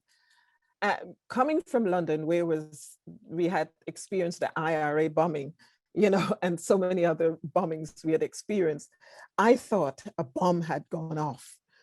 And so this is what I said to him when he said to me, "Why are you here?" And I told him, "I think a bomb has gone off somewhere, but nobody has come out into the streets." And he said, "No, that's not a bomb. It's the blast, because it shook the foundation of our house. It was a blast from the new bank that was being built." Now, interestingly about the new bank that was being built, my father would often say to us, if you're somewhere and you're seeing a new bank being built, then that place is thriving. There's money in that community. So there's money in Nova Scotia. And that bank was the CIBC Bank. Can we move to the next slide? Now, while it is important for us to prosper, and while it's important for money to be in our cities, what is at the heart of our community is the diversity of cultures, the diversity of people, innovativeness, creativity, the brains that comes together to make our city the kind of diverse, inclusive, and welcoming city it is. People of all races, where people feel that they can feel included, where we have that sense of belonging, where we can thrive, where people feel that they're welcome. Let's move to the next slide, please. Where people can bring their babies, where we can learn together as individuals, where we can go to the place where we can learn to read, where we can feel comfortable, where events can be hosted to share in our diverse cultures. when I came to Canada and I was invited by the YMCA to lead the immigrant program, to be the chair of the immigrant committee there they had at the Y, one of the first things that I recognized was about building it right.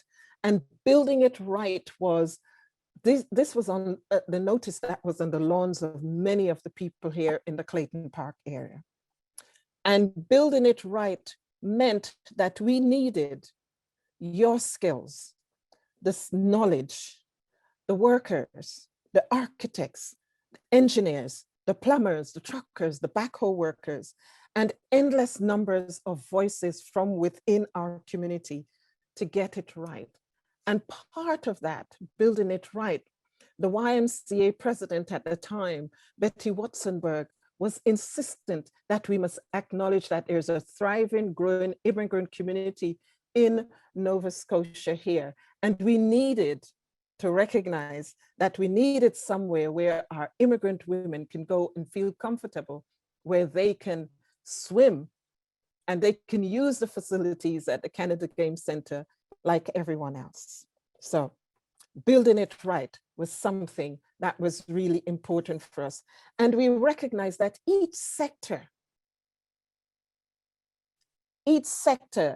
everyone had to take responsibility for their part in, if I may say, connecting the dots, placing the poles, excavating the land, and ensuring that we had the right to build on those lands. And when I think of Cash and Goodman Library is the place where, somewhere that I went when I first came to Canada and had nowhere else to go, where I felt there was a strong sense of community, where I felt welcome. In fact, they invited me to participate. I went to learn, to practice my English or whatever that may have been at the time. I don't know where I was coming from, but they said to me, no, we don't need you for that. You don't need to learn English. We want you to teach English.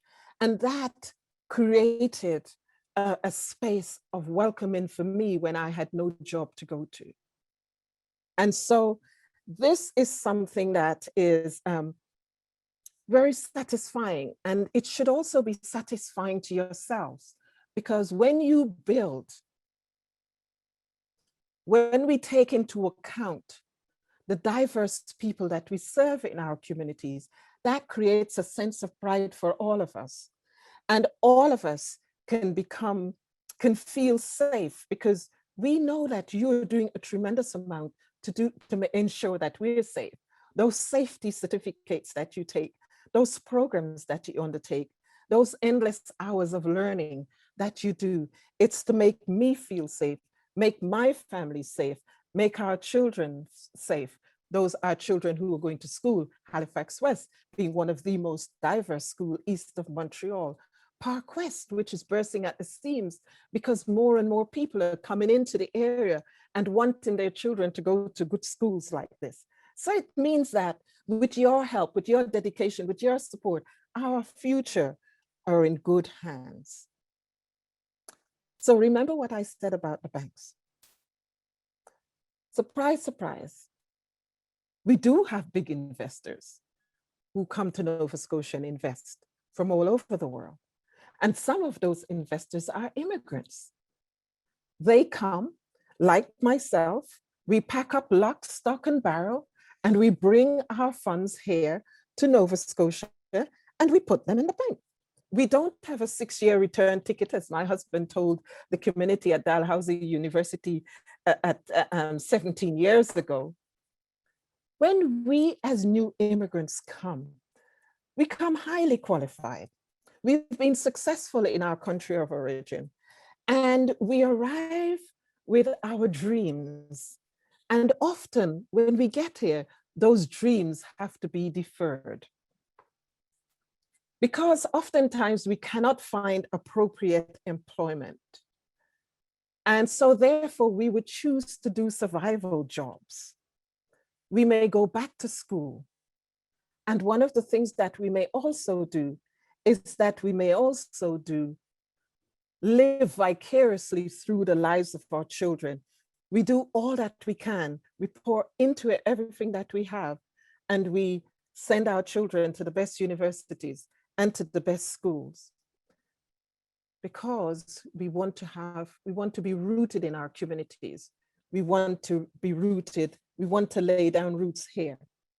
And I can tell you this, on any given weekend or any given Sunday, we have individuals who are going out, talking, hosting virtual events like this, talking about Nova Scotia, talking about the growth, talking about opportunities to buy land, talking about opportunities to build a house, talking about opportunities to succeed. Now, this young lady, I don't know who she is. I've never met her. She's a realtor. But let me tell you, she has one of the most successful videos that's out there that's selling Nova Scotia in my area here in Clayton Park, not only to Nova Scotians, but this is going across the world. It's going to places like Nigeria, going to places like Ghana, and other places across Africa. These are the people who are selling Nova Scotia to the world. And I wish I could have shown you that video here today, but this is what we do when we come to Nova Scotia. We want our families, we want everyone, we want to purchase properties.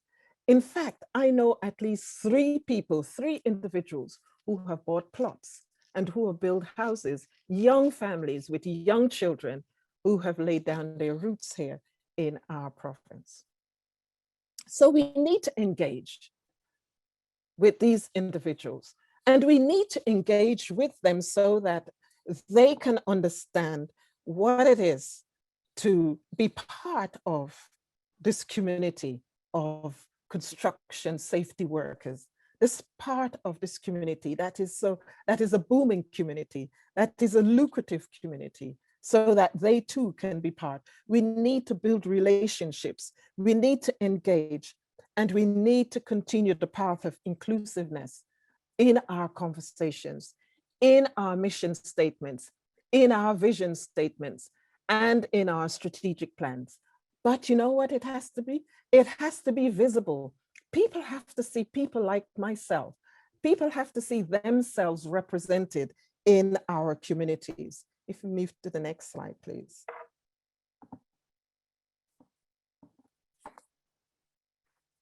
You know, this is critical for our communities.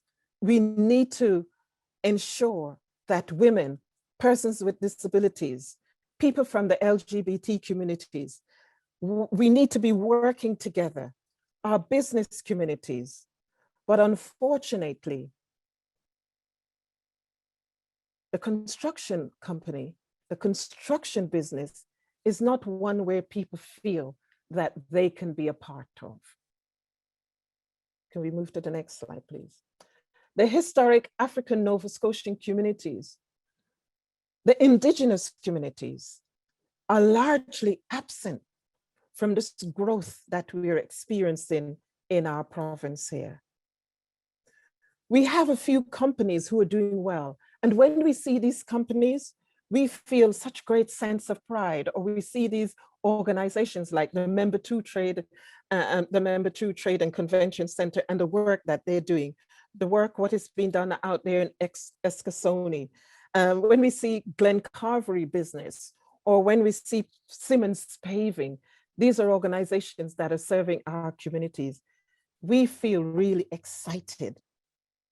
We feel that sense of pride, and we feel great that somebody is a part of. So we need to expand ourselves. We need to engage. We need to transform our thinking. We need to chart a new course. We need to start looking at change in our traditional workplaces and in our environment. We need leaders who are inclusive, leaders who are progressive in their thinking, leaders who are forward thinkers, leaders who would say, yes, let me encourage you, let me embrace you, let me show you how it's done. I will support you, invite you to sit at the table, and invite you to be a part of the decision-making process. This is so critical. And we need leaders who are not afraid to make these changes and to make these decisions. Because you know what? It is uncomfortable and it would be bucking the trend. We need to look at the different communities within our workspaces. We need to look at racialized communities. And we need to look at how we can encourage them to become the kind of leaders of tomorrow that we want. We need surveyors, we need engineers, we need construction engineers, we need mentorship programs. And I know people often say to me, well, look, we've got the Lebanese community and they're doing very well. You know, we have got people like Wahid Perez, and he is doing really well. But the Lebanese community is just one community. There are many, many other communities that are doing extremely well and would like to be a part of. So we have to build those relationships. We have to engage, and we have to put our differences aside and work hard together to become more inclusive. And I'll tell you something that's really interesting. Interesting for us to remember that when one member in our community, whether it doesn't matter who they are, whether if they're immigrant or where they come from, particularly African Nova Scotian or Indigenous community, there is such a sense of pride when that person gets a job in the construction community. And I can speak from personal experience because someone shared with me, a family friend, said, when I got that job paving in the new subdivision, I took my grandchildren to see where I was working. Now, who does that? How many of you have taken your grandchild or your grandchildren to show them that you have got a job paving? Now, that's a real sense of pride, as far as I'm concerned. So we need to remove those barriers. If we can move to the next slide, please. We need to encourage, we need to break them down. We need to break down those barriers of racism. We need to break down those barriers of systemic discrimination within our workplace, those barriers that are preventing us. We need to move those boulders, those huge concrete rock blocks that prevents us from thriving, so that every one of us can thrive in our communities. We need to be thinking more inclusively, and we need to move beyond race and color. We need to think about women. We need to think about persons with disabilities. We need to think about the diverse communities in which we work in.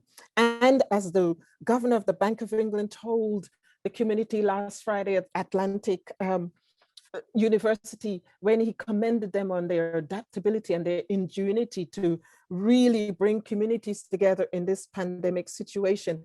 That message is for all of us. It's not just for them alone. It's also for us if we want to sustain a booming construction industry. You on your own cannot do it. We need diverse communities. We need people of all races. We need all Canadians to build together. We need women. We need racialized individuals. And we need to continue to harness and harvest the best talents that we can, so that we can maintain our competitive edge and we can have a say on the global workplace. We need to support our frontline workers even more. And let me say this, we need to create opportunities to all, and we need advocates. We need advocates, in particular white males. Yes, I said it. We need white males in diversity, equity, and inclusion.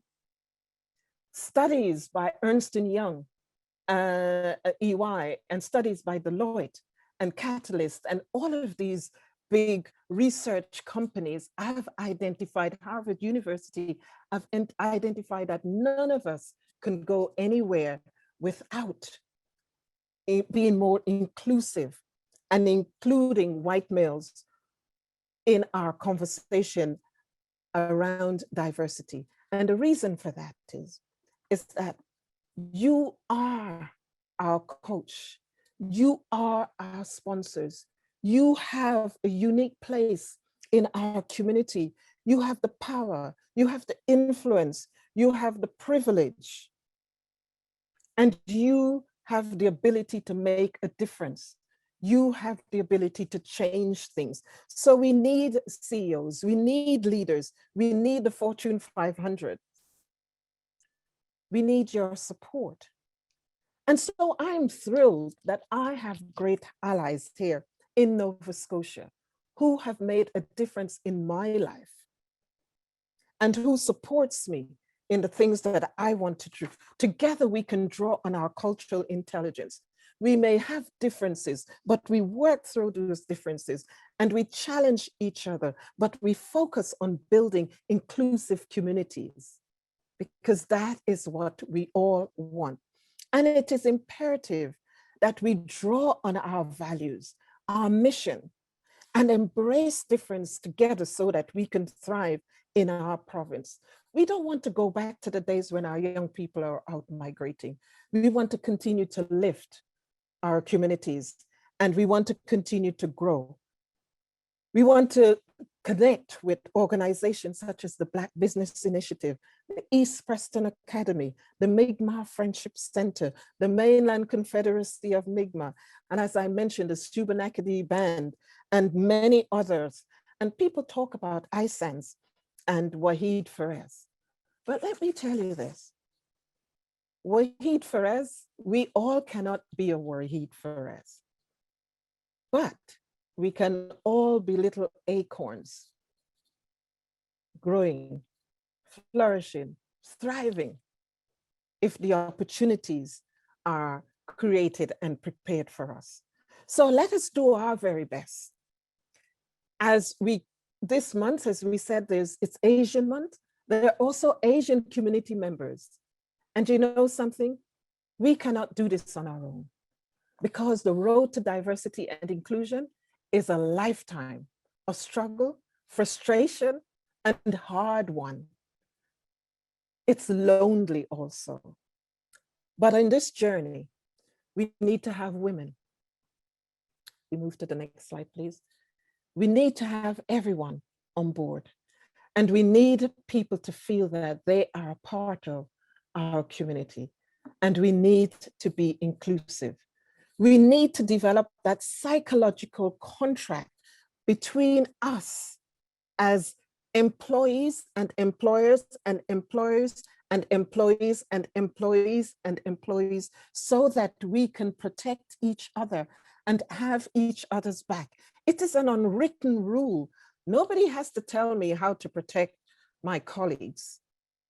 I know instinctively that if I don't wear my safety harness properly, I know instinctively that if I am not rigged up properly, somebody's life could be at risk, never mind my own. So this is what we need to do in our business. We need to be inclusive. We need to have each other's backs, and we need to carry each other and support each other. And together, we can do it. Because do you know what? That is one thing Nova Scotians are great at. People often say, well, it's on the surface, but I can tell you, if we apply the same principle in the workplace as we apply in our personal lives, when there's a catastrophe, when there's a disaster, when there's a need, Nova Scotians are known for coming together. We are renowned for that. But we need to extend that out a little bit more into the workplace so all of us can share in this vision of prosperity that we want for our community and our province. Thank you very much. Thank you, Anne, for your incredibly insightful comments. I was reflecting as you spoke, the story about the grandson going with his grandfather and pride. We all want so much to be productive members of a community and to have pride in the work that we contribute to and to build prosperous communities where our families can be safe and grow and be prosperous. And that is a universal desire, I believe.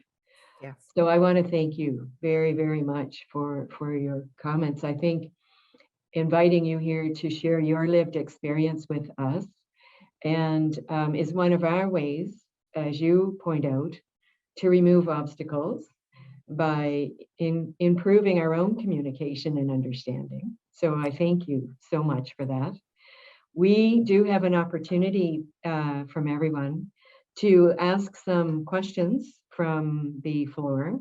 I would also like to point out, we are running behind by about 20 minutes, 25 minutes. So I do apologize for that, but we will perhaps on the next piece, I'll be able to shorten some of the commentary on the next piece. I don't want to shorten our ability here at all.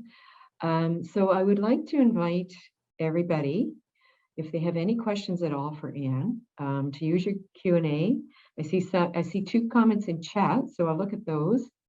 So I see well said and awesome. Thank you, Anne. Well said. Thank you. So I'll pass those along. Anyone have any questions about how we do this? Because it's the how we do this. I think we're all philosophically there. You know, most of us. It's the how we translate. So maybe I'll ask you a question to kick it off. Sure. Because I've been quite curious about how we can do this. And as I said, our discussion here today was one element. Yes. In promotion of how we can do that. What would you recommend? Because you have almost 100 people here. Yes. And Duncan is saying it. Where do we start? What can we take back? Thank you, Duncan. What can we take back to our workplaces? You know, and we're all in various stages of understanding. We're all in various stages of openness, even understanding that there might be even a problem. So, you know, even to get to that stage, what advice might you have for the group here today around how do we get started or keep something going? Yeah. Well, you know, the wonderful thing is that it's not how we get started, it's how we continue it, because you've already started it. And you've already started it by hosting the training sessions, and you've already done that by, you know, encouraging people to start hosting those conversations. And you don't really have to reinvent the wheel, because there are templates out there. For example, I'm happy to share with you something that the Rotary organization has done to share information about how to start hosting inclusive conversations. There's also, if you look on the Community Sector Council of Nova Scotia, they have a plethora of information. I always refer people to them because they have so much there on their website so that people can go. And, you know, sometimes it's about fear, because the fear is, how do we start? Because people sometimes feel, I don't want to say this because I don't want to say the wrong thing. Yes. I don't want to get it wrong. But you know what? It's okay to make mistakes. It's okay to get it wrong, because in getting it wrong, oftentimes is how we learn to get it right. And so connect with people who you know already, and have those private conversations with them, and let them know that, you know, we are planning to do X, Y, and Z in our workplace. And it doesn't have to be only people of color, but you have persons with disabilities. How can I make our workplace more safe? When we talk about the psychological contract, we know that we're not going to put things in place so that that person with a disability can topple over, that person who have a sight issue. That's just human, our human kindness of heart.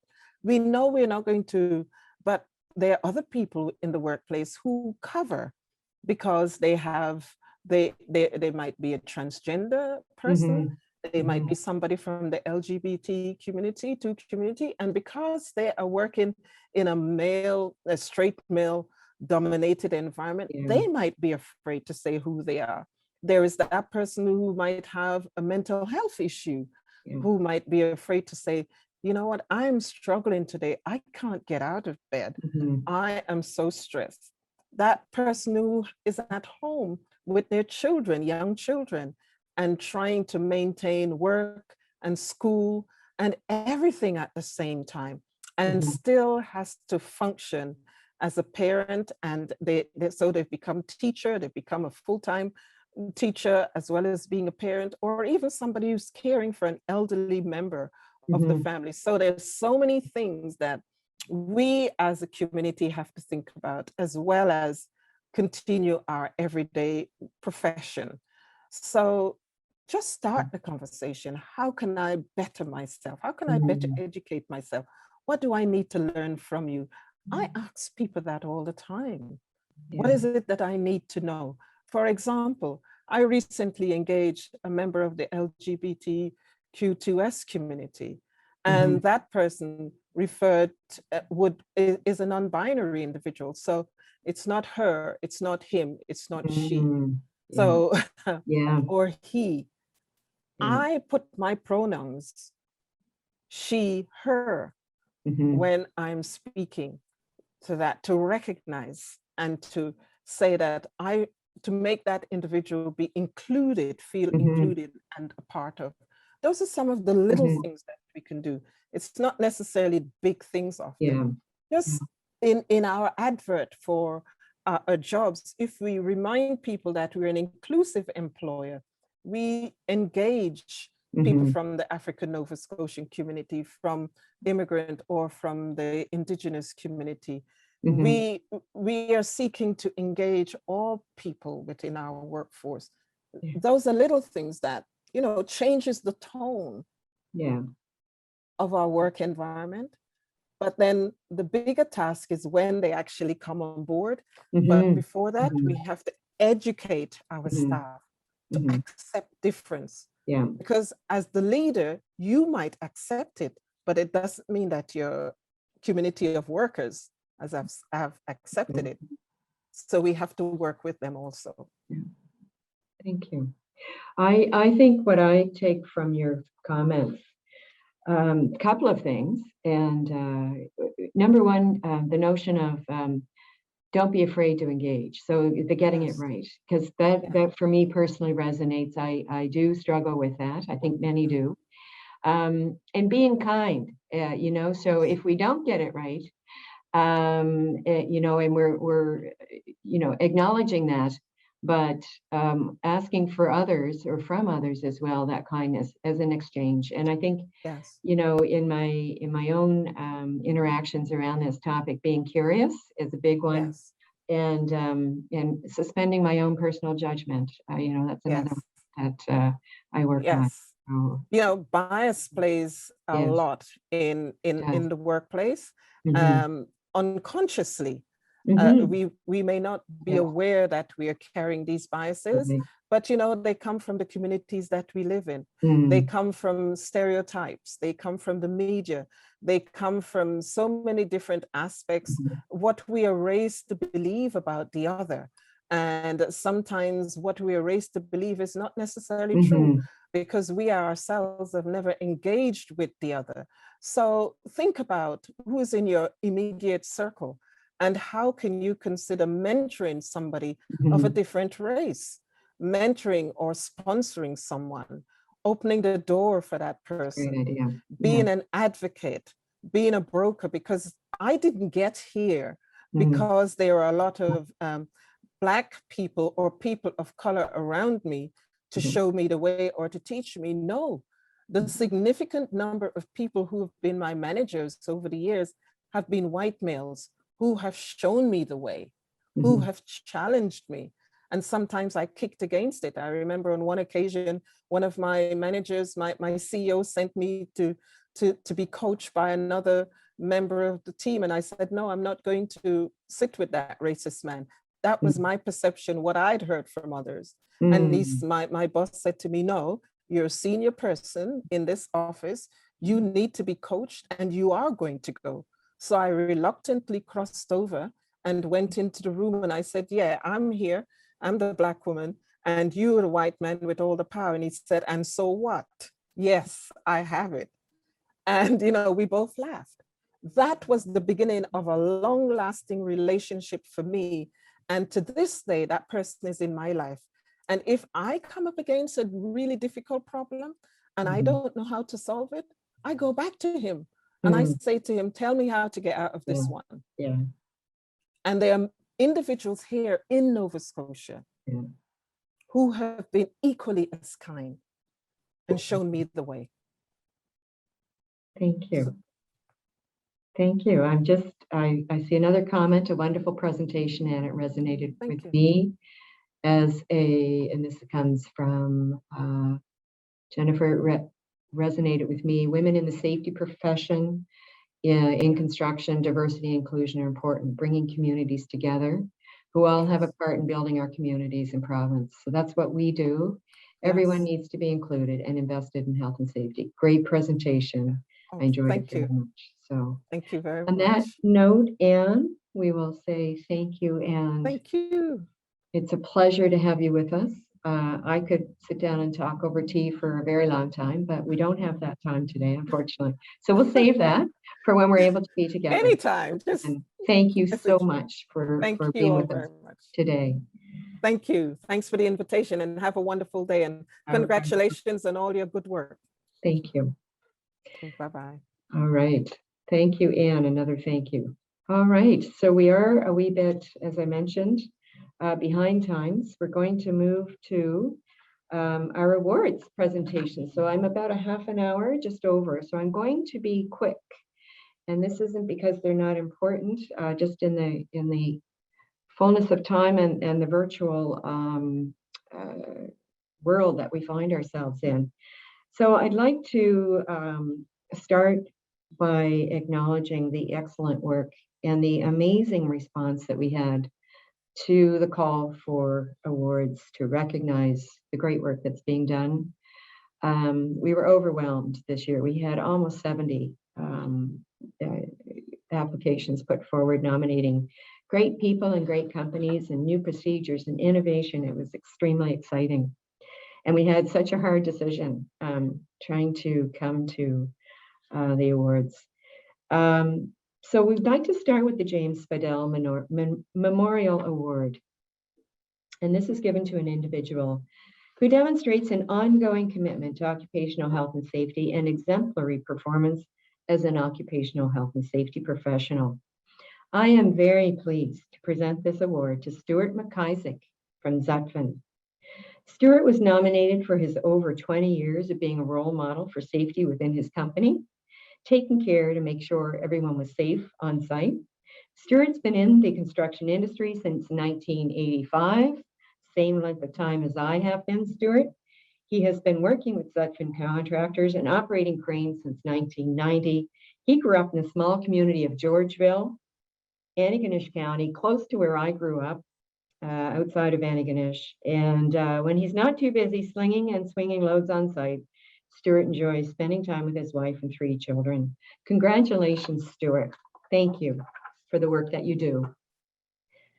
Next, we have the Women in Safety Leadership Award. This award is presented to a woman in occupational health and safety who exemplifies the highest standards for safety leadership, going above and beyond to create change, which we just talked about.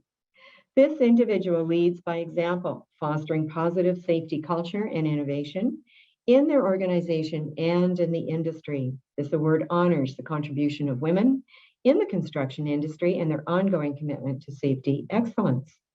This year, we are happy to present this award to 2 women who have both made impressive contributions to safety in very different areas.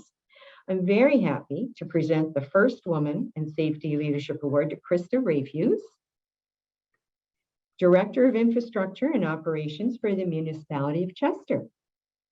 Quick note on Krista. She's a professional engineer with over 20 years of experience in civil and environmental engineering, and she is currently working as the Director of Infrastructure and Operations with the Municipality of Chester.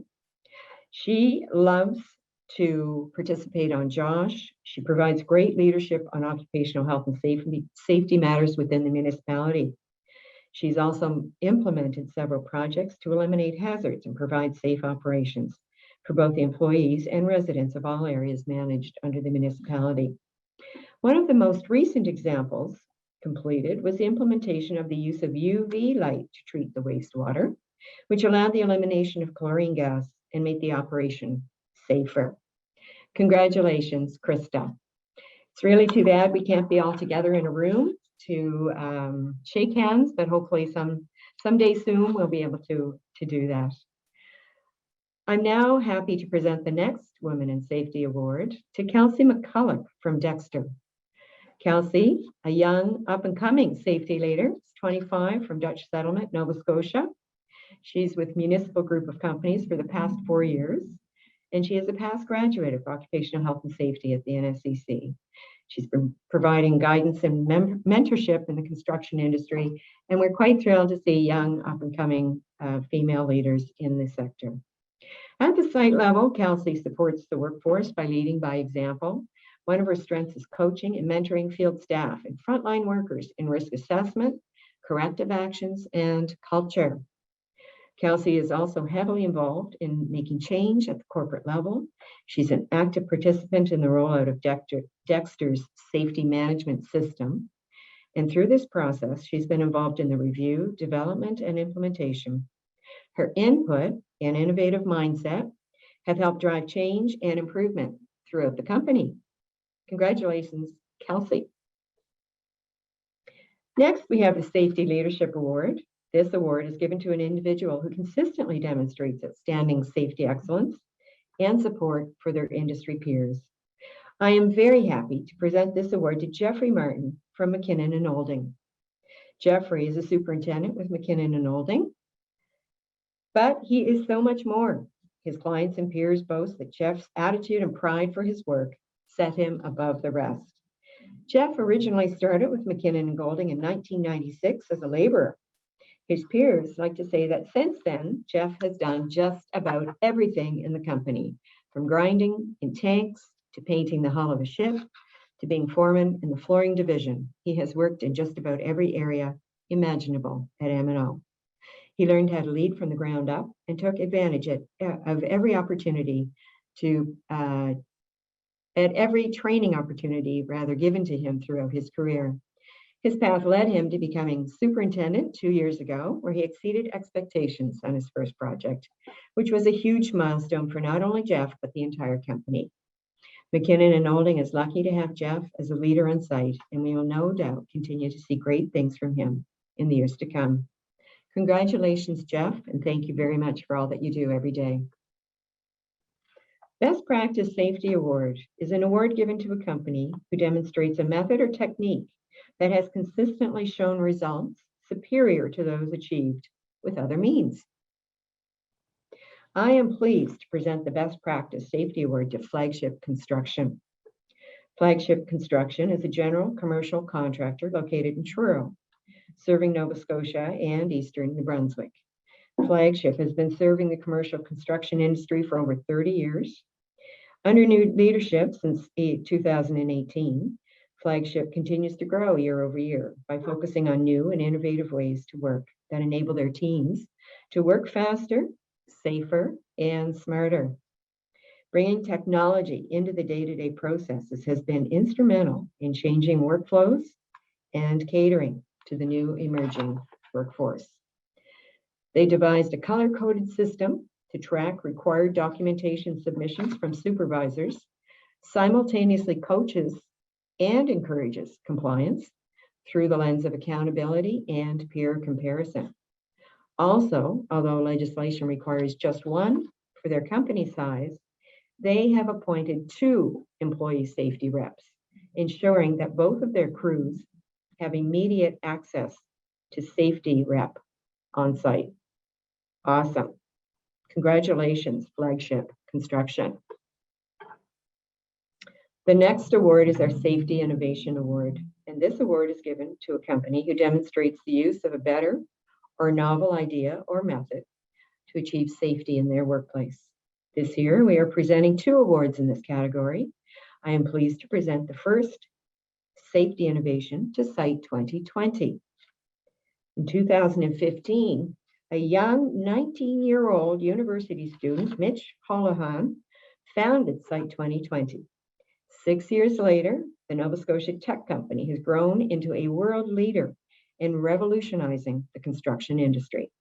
Their flagship product, the Guardian Smart Flagger, is the first and only automated flagger assistance device in the industry, which works to save money and lives on road construction sites by replacing the traffic controller flaggers with a smart portable traffic system. Since its inception in Site 2020 has integrated over 100 traffic control companies across North America and are rapidly moving towards its goals of connecting all roadways and completely innovating the construction industry. Congratulations, Site 2020. I am also pleased to present the final Safety Innovation Award to Mckinnon and Olding. Mckinnon and Olding offers a complete soft trade solution, 5 specialty services under one roof with more than 30 years experience in each division. M&O conducted a thorough assessment of operations and methods used and noted many areas for improvement, including sandblasting, which is high-risk work using pressure vessels and pressurized lines. Rather than just the routine inspections, certifications, and maintenance of the equipment, M&O developed an entire program around the use of the 8-ton blast pot operations. M&O developed a whole program which included safe work practices, job procedures, training, barricades, inspections, competency checks, and more. Congratulations, Mckinnon and Olding. That is wonderful. And it's great to see all the innovation and the leadership taking place in our industry. And we're just thrilled to make these awards today and to thank you for the work that you do every day. So that concludes our awards. Thank you to everyone. And again, the great work that you're doing to stay safe. I'd now like to move to the members forum, and this is the part of our event, our meeting, where we would like to open the floor to all members. If you have any questions for us, please feel free to type your questions into the Q&A box, and we will be happy to answer them. I'm just going to pause to see if there are any questions. I see some comments in the chat, so I'm going to check that.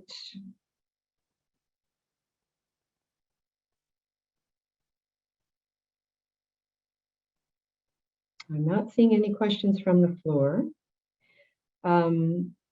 If you do have any, we'll put up at the end of this in a minute how you can reach us. So you can reach us through a variety of channels, and we would certainly invite you all to feel free to reach out anytime with any questions or suggestions that you have from us.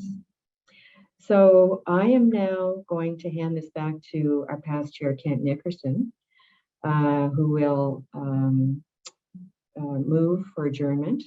I want to thank everybody again today for your time and your participation. We greatly appreciate it. Thank you. Over to you, Kent. Well, thank you, MJ, and thank you as well to your team members for putting together a really successful virtual annual general meeting today. Kind of my first time through this, and overall, I think it went very well, MJ. Thanks to you and your team. At this time, then, I would like to make a motion to adjourn our annual general meeting. Can I have a seconder for the meeting or for the adjournment? Motion. Thank you, Don. Motion carried. Meeting's over. Thank you. Thank you very much. Goodbye. Thanks again, everybody, and thank you, Kent and Andrew. We'd like to remind all of you to stay connected on social media. We'll put some screens up so you can do that. Enjoy your day and stay safe, everybody. Take care.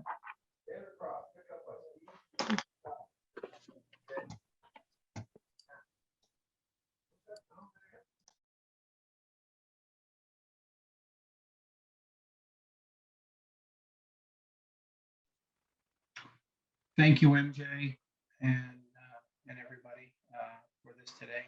Went well. Good job. Thank you, Don. Same to you. Hey, take care. We'll be talking.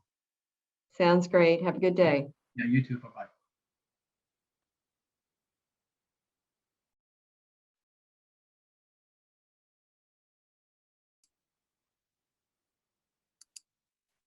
It was a very good meeting, MJ. I was really quite pleased with the whole thing, the way it went down.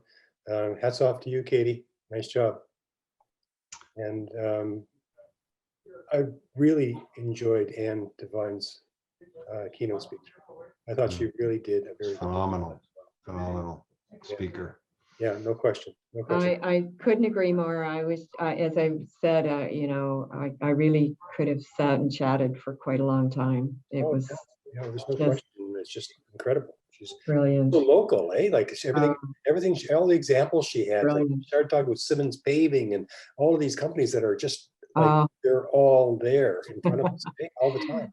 So Mike is just awesome. explaining to me that we are still public and to be aware of that. Thank you, Mike.